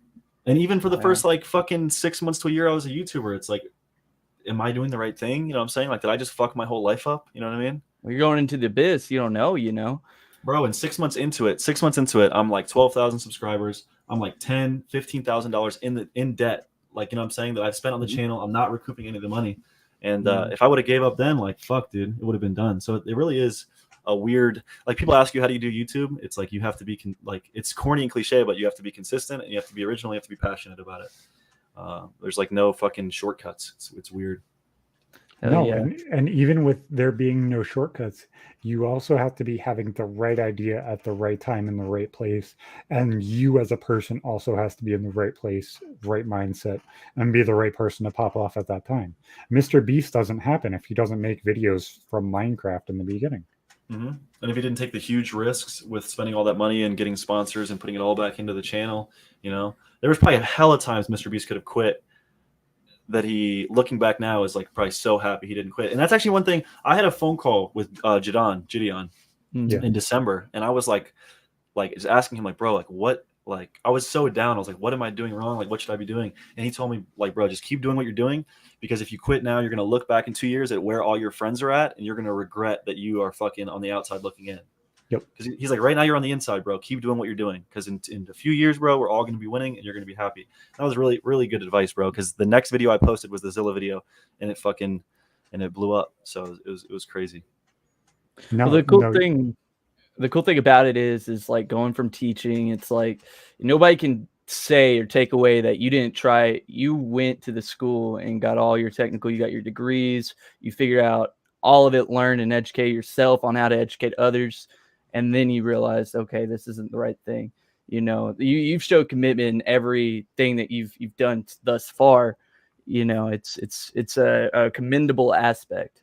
And like, bro, a big thing is outcome independence, right? Kind of ties in with like the law of attraction and stuff. So I was a wrestler. I wrestled for 17 years. I wrestled through college. I wrestled for the NCWA. It's a club organization. And I was ranked top 5 in the nation my last 2 years out of like whatever 200, 300 people. And I did an All-American, bro. I like shit the bed at nationals. My junior year, I just didn't do good. I went 1-2. My senior year, I blew up my knees. But it is what it is, bro. Because all you can do is try your best. So you just have to fucking like roll with shit that happens with you. As long as you know you're trying your best, there's nothing else you can do. And it sounds so cheesy, but like that's what it is. Because I can sit here beating myself up. Oh, I wanted to be an All-American wrestler. It didn't work out. I'm a loser. I wanted to be a teacher. It didn't work out. I'm a loser. But instead I'm like, bro, this like something's. You got some crazy fucking stories, like and you're an intelligent dude who can articulate yourself well. Like, you're a storyteller. You are. You can see it. You can see it in your videos. You can see that you're a visual storyteller that's able to explore not only your thought, but other people's thoughts as well. And being able to do that so well and showcase what the hell you are and who you are and what you're thinking of, nobody really can match that. And yeah, as a teacher, bro, my classes were up to like 35 kids in a single class for a 45-minute class. So how much attention can I give each of those kids? And also, if a kid is behaving well, they're going to get neglected because I have all these other problem kids. So it's almost, you get rewarded by behaving negatively. You get punished by being a good kid. Squeaky wheel gets greased. And now like I get to go around and have genuine conversations with people one-on-one, you know what I mean? And I love that. Like the human variable element was one of the reasons I wanted to be a teacher, and it's now one of the reasons I love being a YouTuber, because having conversations, talking to people, the fact that I'm on this podcast and talking to you guys, it's cool. I really love people, and YouTube has like crushed some of my preconceived notions about people being hateful or people being areas being dangerous, or you know what I mean? Like I think there's a lot more good in the world than there is bad. And I don't think I would have thought that before I was a YouTuber. Like I watched that video that you were a part of with JD and I was blown away. So I watched the video by itself, and then I watched like 2 or 3 reactions of it to kind of like gauge what other people took from it. And like compare it to what I took from it, because I'm from the city. I'm a white kid who was discriminated by the rich white kids. So I always hung out with the inner city kids. I grew up ghetto. Like I fucking did. And like I've been more in depth and understanding of how those things work and how those conversations work, but also understand where they fall short, or where the outer city people fall short, and kind of can see where those interact and intersect. And it's very, very interesting to have you on, because you were a huge part of that video. Regardless if you got food poisoning or not, you still were there. You still interacted with those people. You still saw it firsthand. So what did you see firsthand? So what I witnessed firsthand, so I wanted to do a video about this on my second channel talking about this, but I haven't gotten around to it yet. So don't go super in depth. No, we can. It's all good. You're good. Jadon invited me to go to the town, right? Because he thought that I would be a good fit for the video. And our plan was, if people start being negative and nasty towards us, because he was nervous, him and his cameraman Vito, they were nervous that people were going to be really hateful and mean, because we had heard all this stuff, and it has a really bad rap. So we're like, if we go there and people start being mean, we're going to bring the streets to them. Like I'll be a CEO, he'll be a rapper, and that'll be our shtick, right? But we get there and no one's being mean. Like everyone's being nice. And every time we talk about the KKK or bring up the KKK, people talk about like, oh, they don't represent this town. They're on Zinc Road. Like we don't support them. So it's like, as the fucking video's going on, it's like, bro, I don't think that this rapper shtick is going to work. Like, you know what I mean?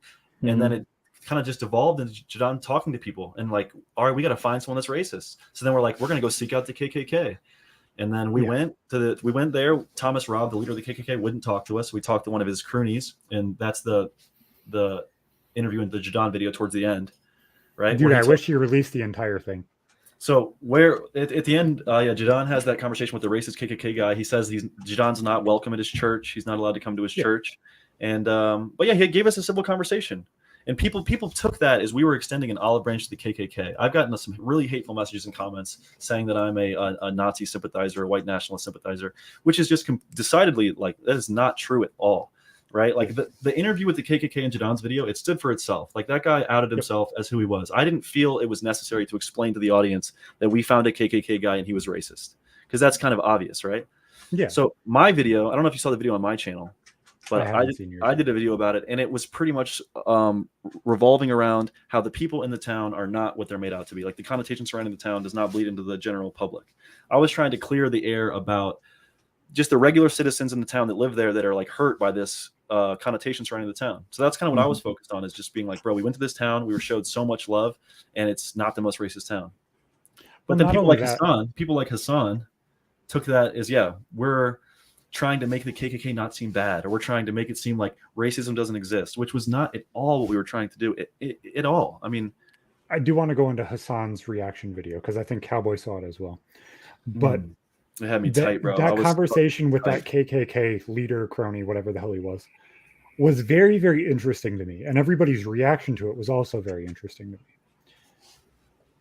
Because in my opinion, now I'm saying this from me, not everybody's perspective, I didn't take it as he genuinely hates them.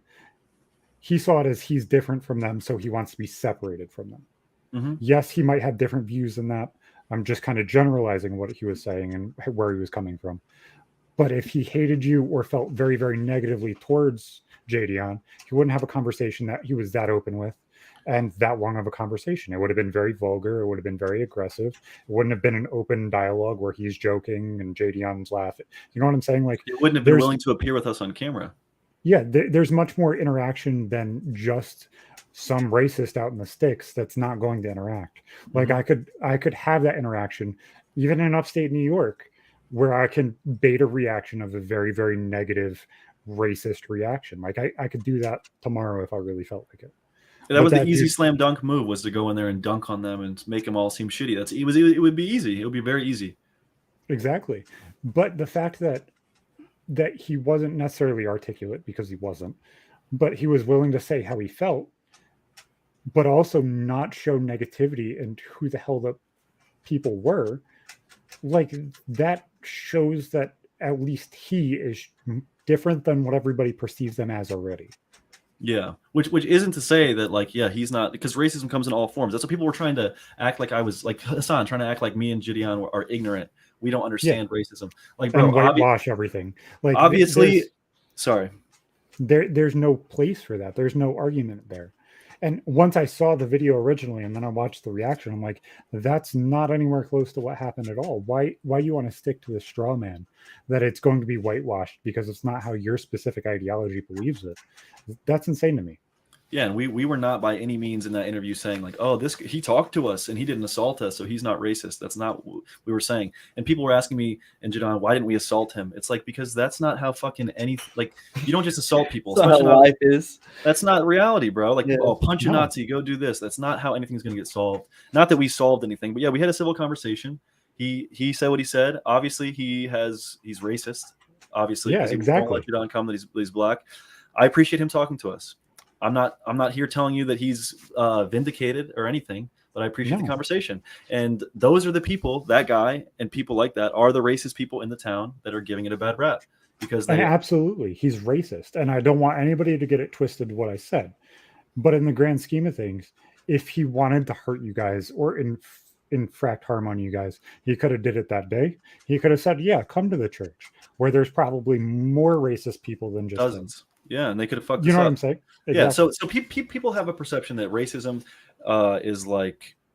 Some people have a perception that racist people will like just assault you and beat the fuck out of you, which is really, that's like a thing of the past. Obviously, it might happen sometimes. It's an outlier, but yeah, the whole video I think was a good video, but some people definitely misinterpreted it because we were not trying to go in there and speak for everyone in the town. I was talking about the general population. They're not racist. They're regular people in a regular town.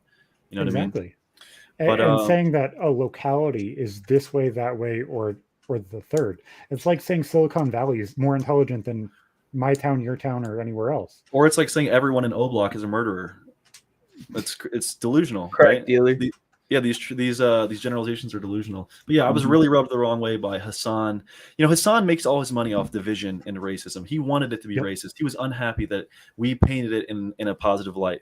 He was very unhappy about that. That's what makes him viral. I don't fucking like Hassan, bro. I don't like Hassan. It wasn't even necessarily a negative or positive light either. It was a very, very neutral light. It was, hey, there's positives here and there's negatives here.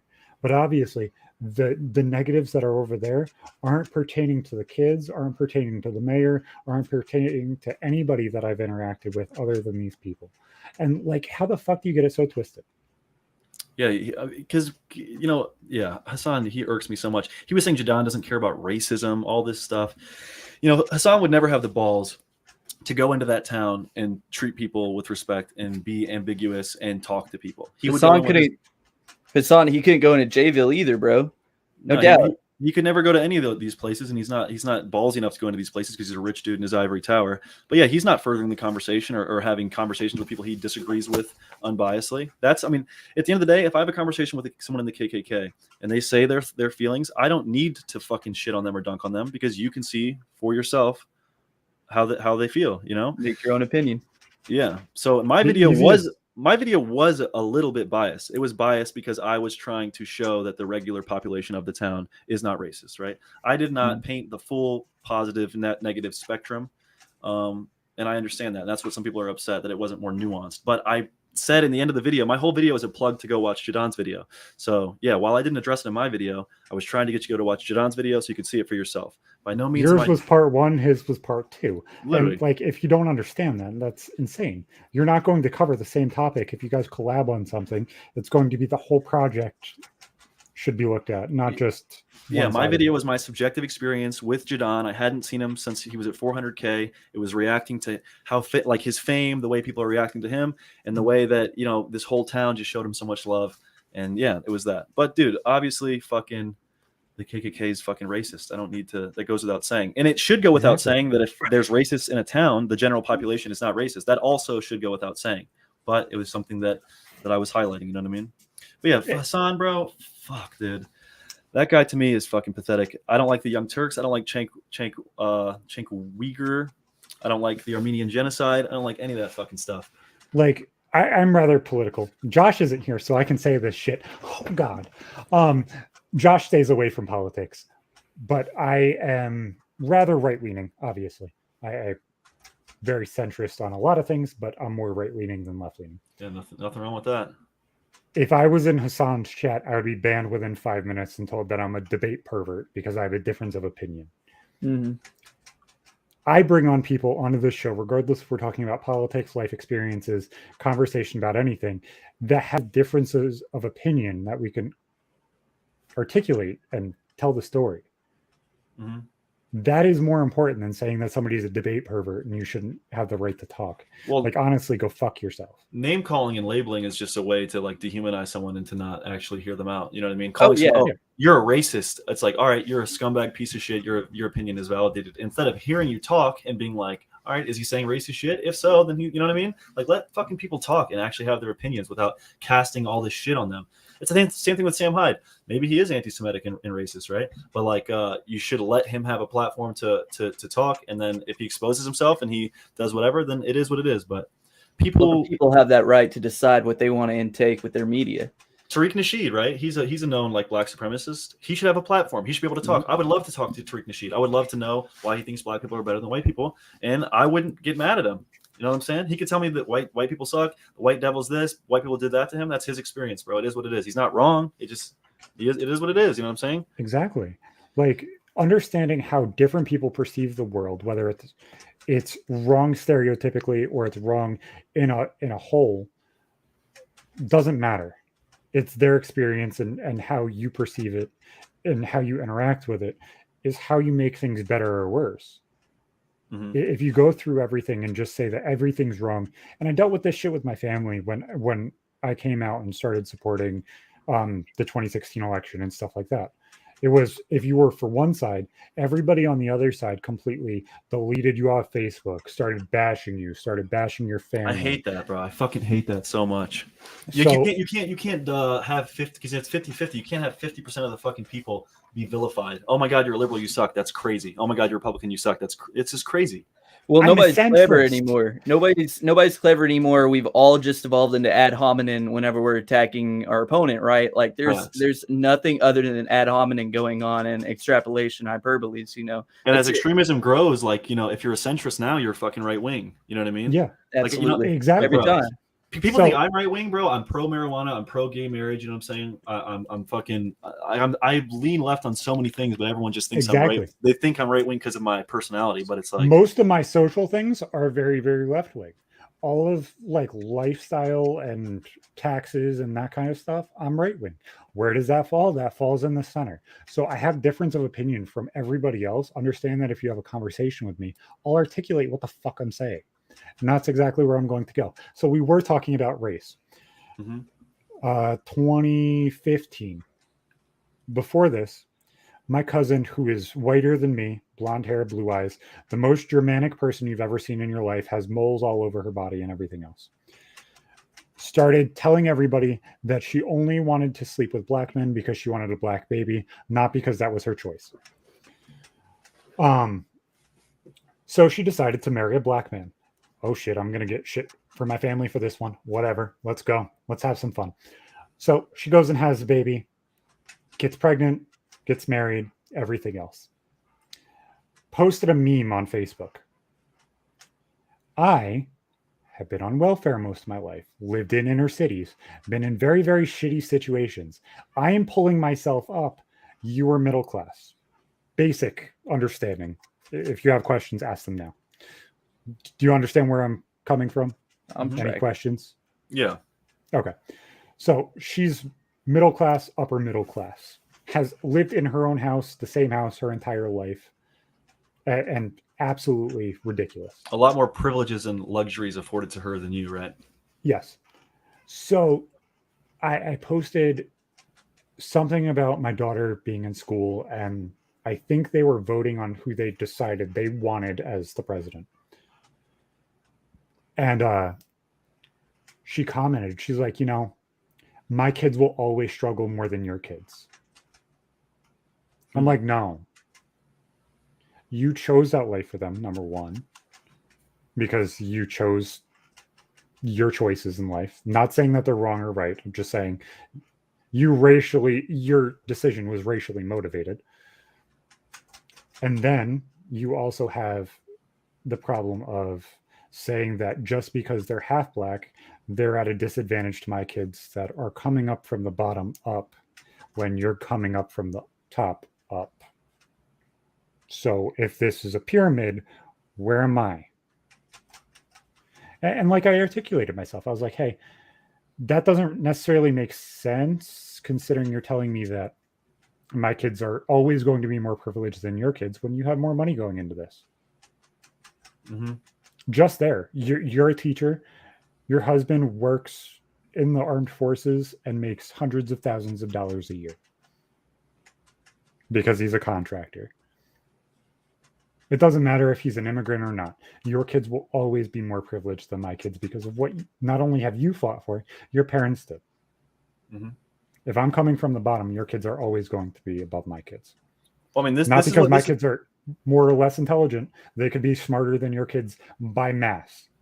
But that just, it's showing it's class problems. It's not fucking race problems. Yeah, no, I mean, that's what they teach in schools. Like, I'm not going to sit here and say I agree or disagree with the fact that minorities will always be less privileged than white people, but they teach that in school, that if you are a part of a minority group, aka non-white, and if there's intersectionality involved, that you are way less privileged than a white person. And I'm not going to say that's right or wrong. I'm just going to say that's what they teach in school. It doesn't matter. You could be a rich black dude in a mansion. You are more privileged than a white dude living in the trailer park with no money. That's what they teach. That speaks. Is that something that you think we should put in curriculums? I actually probably not talk too much on it, but I mean, just even other things that they put in curriculums. There's just some stuff that, like, do you think the school system gets it right with all of their curriculum? Well, no, they don't. They definitely don't get it right with all their curriculum, and I'm definitely not the guy to tell them the right way to do it. But yeah, I don't. That's just such a touchy subject because there's certain topics if you give an opinion on. You either that give the right will take it as hard. You either give the right opinion that's allowed, or you become a villain and you become evil. So I mean, that's just one of those topics that's like, yeah, I mean, it's untouchable. It's untouchable. But no, I understand the plight. Well, I don't. They tell you that you'll never understand, but as best I can, I try to understand the plight of minorities. There's some statistics that back up some stuff, But I will say what I believe in regards to privilege more than anything. I'm not saying that racial privilege doesn't exist. 100% it does. But parental privilege, something I firmly believe in. And it's what I experienced a lot as a teacher. There were white kids in my school that had fucked up parents they'd come in with stained clothes. They wouldn't come in. They'd wear the same thing 3 days in a row. They were always getting in trouble. They were emotionally disturbed. They were crying. And then there was Asian and Latino and black kids that had good parents that were very well behaved and very, very kind. And I really do think a lot of it comes down to the parents. Not everything, but like, bro, if you have bad parents, that is a major issue. And if you have good parents, that is a huge privilege. Like the fact, so you could say I have privilege because I'm white. That's fine. I'm not going to disagree with you. But I have a major privilege because I have two good parents. That's a rare thing. And, that's just a huge privilege, bro. I have two parents willing to help me through life. That's huge. Absolutely.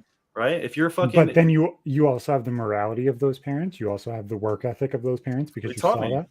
And like, I think I completely agree with you. Let me just say that because I think that is also a class issue. The lower you get in 100%. Class, the lower you have in money, more likely the father isn't in the home.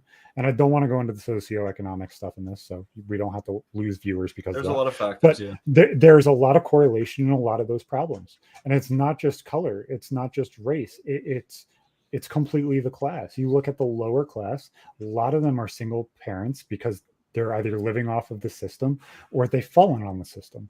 And then when they fall on the system and there's only one parent, then you have less income and you have less time with your kid. That kid becomes shittier. Yes, there are outliers to that, but that doesn't mean that there isn't a generalization that you can make.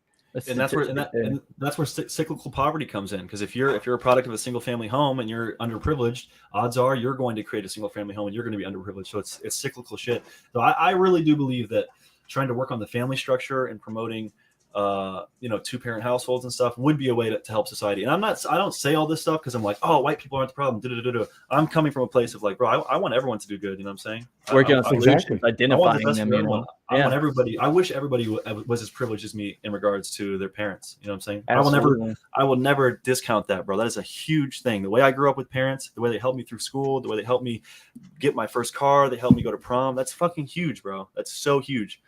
And it's something that people don't talk about, bro. Like there's black people that have 2 good parents that are so much more privileged than black people that don't. They have one parent, and maybe that parent's on drugs, and they're not caring for them. They're not disciplining them. They're not teaching them.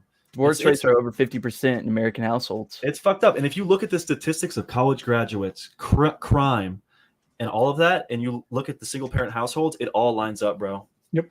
It all lines up. The more you have single parent households, the more crime, the less graduation, all the way down, bro. Yep. And people talk about Asian privilege and shit, but Asians have some of the strongest family households in America. Yep. It's the same social issues that we've experienced for years. It's just this past decade we've identified it in a different, misconstrued way. I mean, it's nature versus nurture here, right? Well, it's not even necessarily a different way. They're painting it with color instead of looking at money. When you look at a different color instead of green, then it's going to show a different way. And that doesn't necessarily mean that it's racist. When you put a color in front of it, it becomes racist. Right. And that's what we all learned. I don't know about you, Cowboy, because I know you're much younger than me, but I know me and Brandon were probably rather similar. We all learned the whole, when you put a color in front of something, that's racist. Don't treat it as this person's different, this person's that. Treat it as the person. Absolutely. We had equality and like unity is what we were taught in school. We did not learn that much about like white privilege or anything. I only graduated in 2018. No, that's more nuanced, kind of.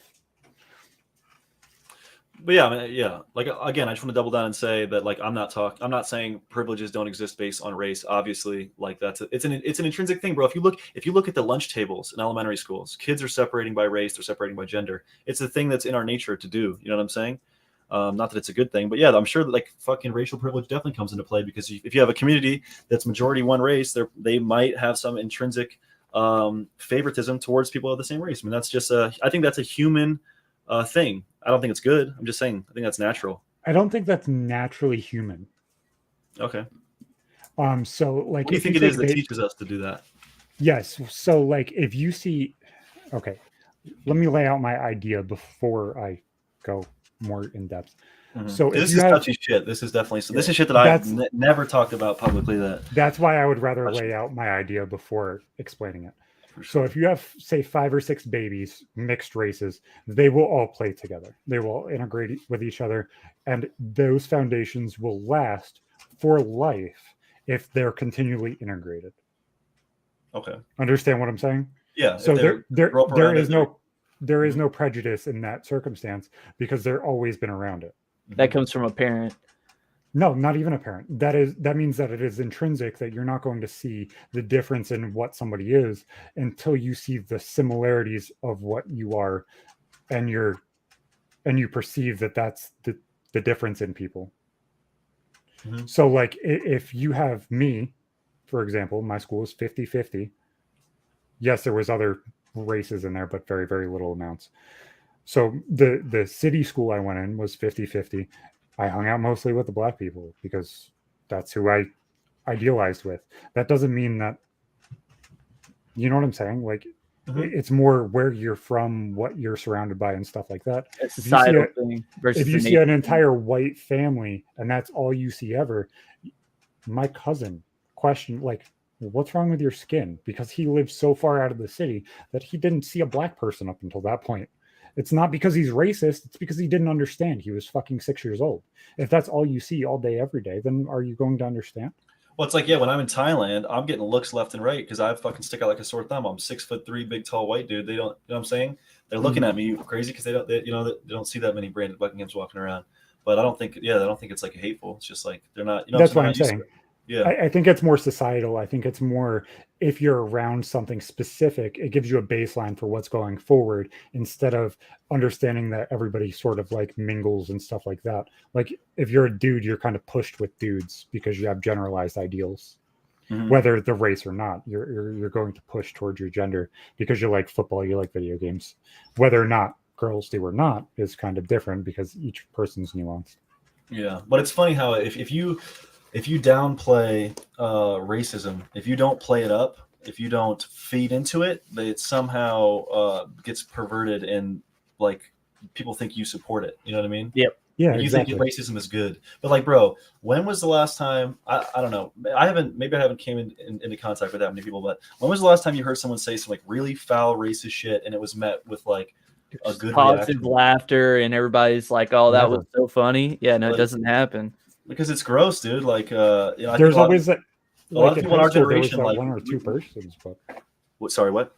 I said in high school, there's always that like one or two people that just say some ignorant, retarded shit. For the But yeah, reaction. In my experience, where I grew up in the high school I grew up, like that was never celebrated. Like nobody No, fucked it's with not. that. It was frowned upon. Like you're being a dick. You're being mean. Yep. You know what I mean? So that was just how I grew up. Maybe I'm sure there's places that in America where there's a ton of fucking mean ass racist white people, and there probably isn't a lot of black people around because if there was, they probably would, like you're saying, Zach, they probably wouldn't have that feeling because they would be around them. They see that we're all humans. They would start to have conversations and have connections. That's one of the big reasons I think it's good to go to towns like Harrison, Arkansas, and talk to people with Jadon, right? That's why you see it even in that situation. Like that guy was like, yeah, I'm a white separatist. Yes, he's racist. Don't get it twisted.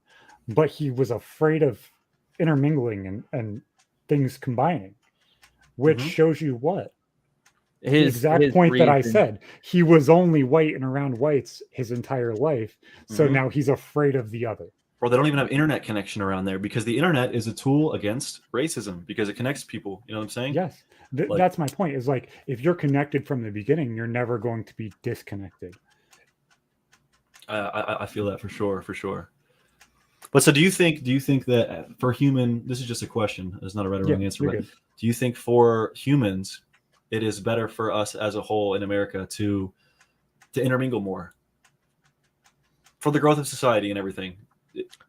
Maybe to an extent, because that would kind of eradicate the whole like color boundary if we did intermingle enough, and that could be technically a solution to the problem. But I think the bigger solution, I mean, in a perfect world, would be just, yeah, I mean, we intermingle, but we intermingle at the same rate that we would not intermingle. It's just it's not even a factor. It's that whole like it doesn't get racial until you put a color in front of it. As long as you don't see color, then who or WH whatever who I think with the dog fucking thing in the comments. He's saying that in school saying racist shit was funny as hell and not at all hateful, and it still is in a lot of cases. Yeah, a lot of comedy it revolves around racism and stereotypes, doesn't it? Yeah. There's a majority of it. Yeah. And if you look at a lot of comedy nowadays, like in the LA scene, I've been to a bunch of shows in LA, bro. A lot of people only feel comfortable making fun of white people. Yep. Because it's dangerous to make fun of minority groups at this point because you could be painted as a fucking horrible person. Yep. So lose your career. Even if it's not a hateful thing, right? But it's hard. But So, yeah, the reason I asked that intermingling question is because that's the ADHD reason. question. Restate the question so that way I can answer it. I'll ask that in 1 second. But the reason I brought up the intermingling thing is because that's why they have stuff like minority scholarships and affirmative action. It's very controversial, but I see why they put it in place, right? I'm not saying it's right or wrong, but that's I see the thought behind it. But At the same time, is it good? I don't know. All right, ADHD question. What? Just asking if I have it, Zach? Just restate what you said. I spaced out completely and forgot what you said. The question I answered about I had a intermingling, complete thought and answer to it, and I completely lost. Oh, sorry. Your question. question. So it wasn't about ADHD. I was asking you because, as you said, growing up around different races makes you inherently less racist because you get to grow up with them and see that we're all people. Mm-hmm. Do you think it is beneficial for American society to kind of implement and promote intermingling with the races? Okay, so aka affirmative action and things of that nature that are put in place to Absolutely. incentivize intermingling. Absolutely. So first off, I was saying my ADHD, not yours. I completely spaced after I had the answer to your question. I was like, okay, I got this. And then I lost the entire question in the context that I had. So the hard part is we're supposed to be a melting pot. Like what the United States is supposed to be was always a melting pot of everybody kind of bringing their best and kind of conjoining and congealing into making an American ideology. That's what it was always stated to me. It could be different or perceived different in many different ways. Yeah.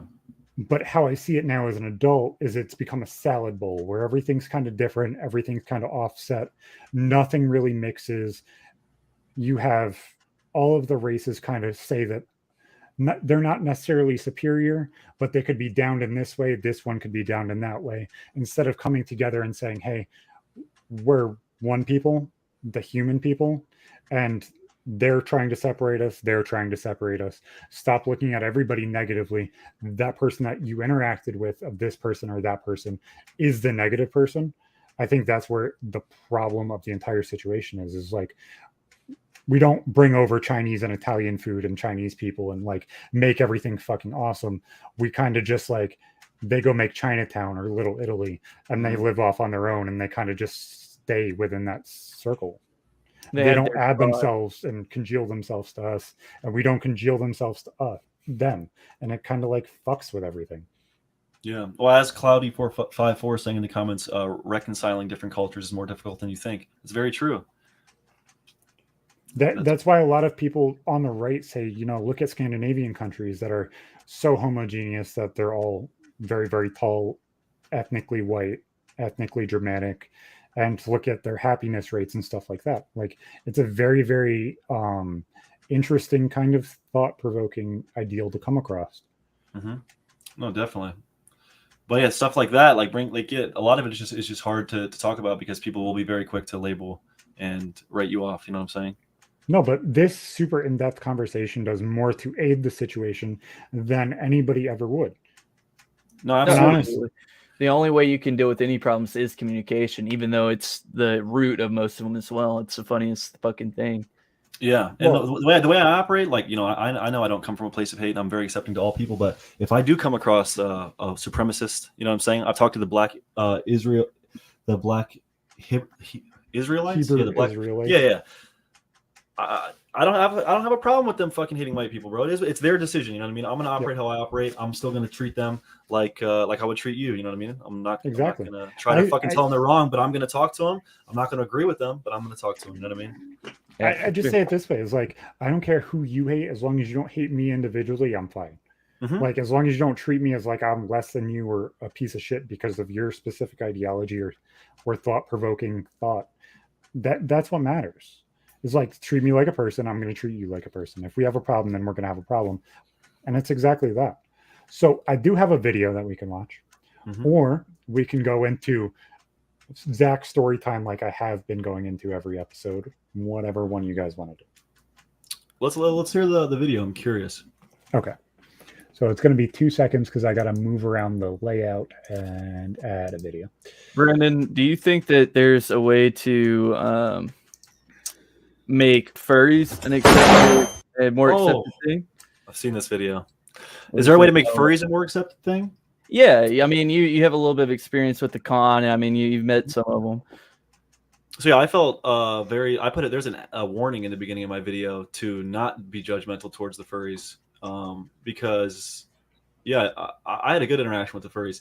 The way I feel like, how do we get them more accepted is for someone to go to a furry convention and talk to them. Yeah, to normalize it. Hell right? Yeah. And there's some fucked up shit going on in the furry conventions, zoophilia, whatever, because it's extreme. Everywhere you look, bro, it's funny. Like everywhere you look, there's going to be extremist groups that make things fucked up. When I went to the furry thing, they were like, bro, we're not all weird sex freak people. Majority of them are just some cool people that have a cool hobby. Yeah, that they like anthropomorphic things, you know. Yeah. I don't know. Well, furries are interesting. There's definitely some fucked up shit going on there. There's definitely a lot of people that have a community and they found their friends through being a furry. So there's good and bad for sure. it is interesting, and I only brought that up. This is crazy. This is fucking I crazy. hit The enter fire with panic. my thumb. I apologize. I did not mean to do that. I love this video. It is But- really good. Let's go into this because this shit is fucking great. That's what your bitch ass get. Hoe ass nigga. I knew you been stealing my shit. Broke ass nigga. Yeah. Broke ass nigga. That's what your bitch ass get. And the laws on the way. Fuck shit on myself. Dirty ass nigga. I wasn't trying to Fuck you steal want, it. nigga. Bitch, what you call They on the it, way? nigga? Yeah, they on the way. I went Laws on out the way, now. nigga. I'm from next Ass door. off I'm with from your next bitch door. ass I wasn't ass. trying to steal your package, bro. He takes the God man. What the damn. fuck you call it then, What was in nigga? that bitch? Cell phone? Nah, bitch ass nigga. Booby trap, nigga. Oh, Ex-military. That shit is fucking fantastic. I love the This is caught in amazing. 4K and then the still like, I wasn't trying to steal your shit. Look, here's my face. I live next door. That's How funny. Helping you out. How the fuck does that work? I'm from next door. Why He are does you it. touching my shit still? Why are you on my fucking porch, dude, with a mask on? He was discombobulated, dude. That's fucking insane. That's vigilantism at its best.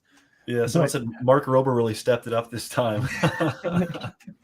The fact that he reaches his hand in his ass and is like, what the fuck came out of me is the most hilarious fucking thing in the world. So I remember in like 8th grade, everybody always had like this idea if they got into a fist fight that they would finger their asshole and give somebody a mustache with their shit. Oh God, And I had never heard that one before. I didn't understand it. I was like, yeah, I could understand where you would be disgusted afterwards. But if I'm filled with adrenaline and you shove a finger up your ass, you're probably going to get knocked out before you get your finger out of your ass. That's a fact. Yeah, your Like guard's if gonna you be down. drop a hand behind your back, I promise you're going to be sleeping. Yeah. Imagine getting knocked out with a finger up your asshole. That's a bad time. Might be better than getting knocked out without one up there.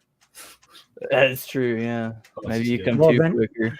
Then you could Drop. come at the same time. It would be perfect. Facts.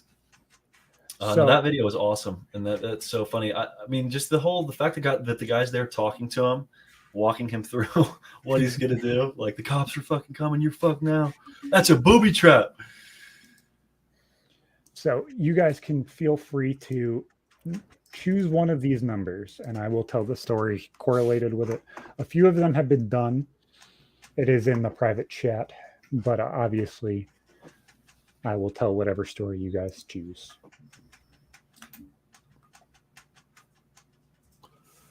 Oh, it's in the docs thing. Yes. All right, let me click that. There are Sweet. some bangers in here. Oh, Yeah. Let me show you, shit. Brandon. All of these stories have happened to me and all of them are nice and fun and fucked up. So I'll give you guys 2 or 3 seconds to go over this and we'll tell it. All right. What's your pick, Cowboy? I like 14 and I like 16. What are you? What about I'm looking 10 is really shining in my eyes. Actually, yeah, no, I need to hear about that. That sounds how like it does- would come with some sort of reprimand. Yeah. Orthodontics in children. What's going on? Okay, so the title of the story or whatever the fuck I decided to write down for my ADHD remembrance is biting the shit out of my landlord's kid and fighting for my life. So once again, this guy was bigger than me. He was my same age, but this family was the landlord of my building. And this is when I moved to the projects of my city. So I moved from the outlying part of the city where this apartment complex was, the place that I told you about before. And we moved directly right next to the government housing and everything else. So like direct center of the city. And the person that owned this location was the landlord, obviously. And she had 2 kids. Her husband just recently passed away, probably like 2 or 3 years beforehand. And she allowed her kids to kind of let themselves go completely. Like the older one was about 2-3 years older than me, and she was about 5 foot flat, maybe 4'9", somewhere in there, and about 450. She literally looked like Grimace from McDonald's. If you pushed her down a hill, she would have rolled. Her son was a little bit more muscular, but looked not necessarily like an Oompa Loompa, but looked like a Thum Thum from Spy Kids. Spy Kids. Yep. So just like very floppy, very blobby, and kind of just Patrick Star shaped. And they were renting out this building in the center of my town. So as things went on, before things got bad, we became friends with this family. We interacted with them a lot. We would share dinner with them. The mom ended up turning my parents into chain smoking idiots that would smoke 3-4 packs in just the 3 hours, 2-3 packs of cigarettes in just the 2 or 3 hours that we were there to eat dinner and stuff like that. That's And they had a trampoline outside. So still loved wrestling, fucking around, kind of. You just get in wrestling moods as boys. Mm-hmm. And I'm a smaller kid. I'm taller, but I'm skinnier. This kid failed once. He was supposed to be in my grade. I didn't know this kid. That's how big my school was. Is like we lived in the same city, but I didn't know this kid before him becoming my landlord's kid. And we fucked around and like wrestled a shit ton on the trampoline. And one time I did a swanton bomb on him, and he didn't like the way that I did it. And I like shouldered him like across the nose, and it like fucked up his jaw a little bit. And he came up and swung at me. This point, I'm already kind of like infused city. So like I just respond to things with my fists because, as you see, I've seen fighting and done fighting already. So he misses because he's a fat kid and very uncoordinated. And I come across and hit him right in the fucking nose. Break his fucking nose. Oh shit.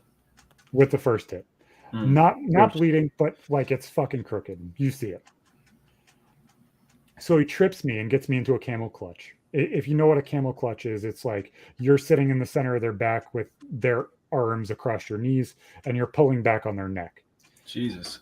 But he had his arm wrapped underneath my chin instead of like his hands. So he's like full arm pulling my neck back and like a neck crank in MMA. Mm-hmm. But he didn't have it fully cranked to where his elbow was underneath my chin. So his arm was completely open to my mouth. Like cross facing you. Yep. I bit the fuck out of his arm. Mike Tyson is shit. As hard as I... Funny thing, I'll go into that in a second. I bit a chunk out of his fucking arm. That's what I was waiting for. That's the part. Yeah, you got to. That's horrible. So as I spit it at him, he looked down and then looked up at me really fucking confused.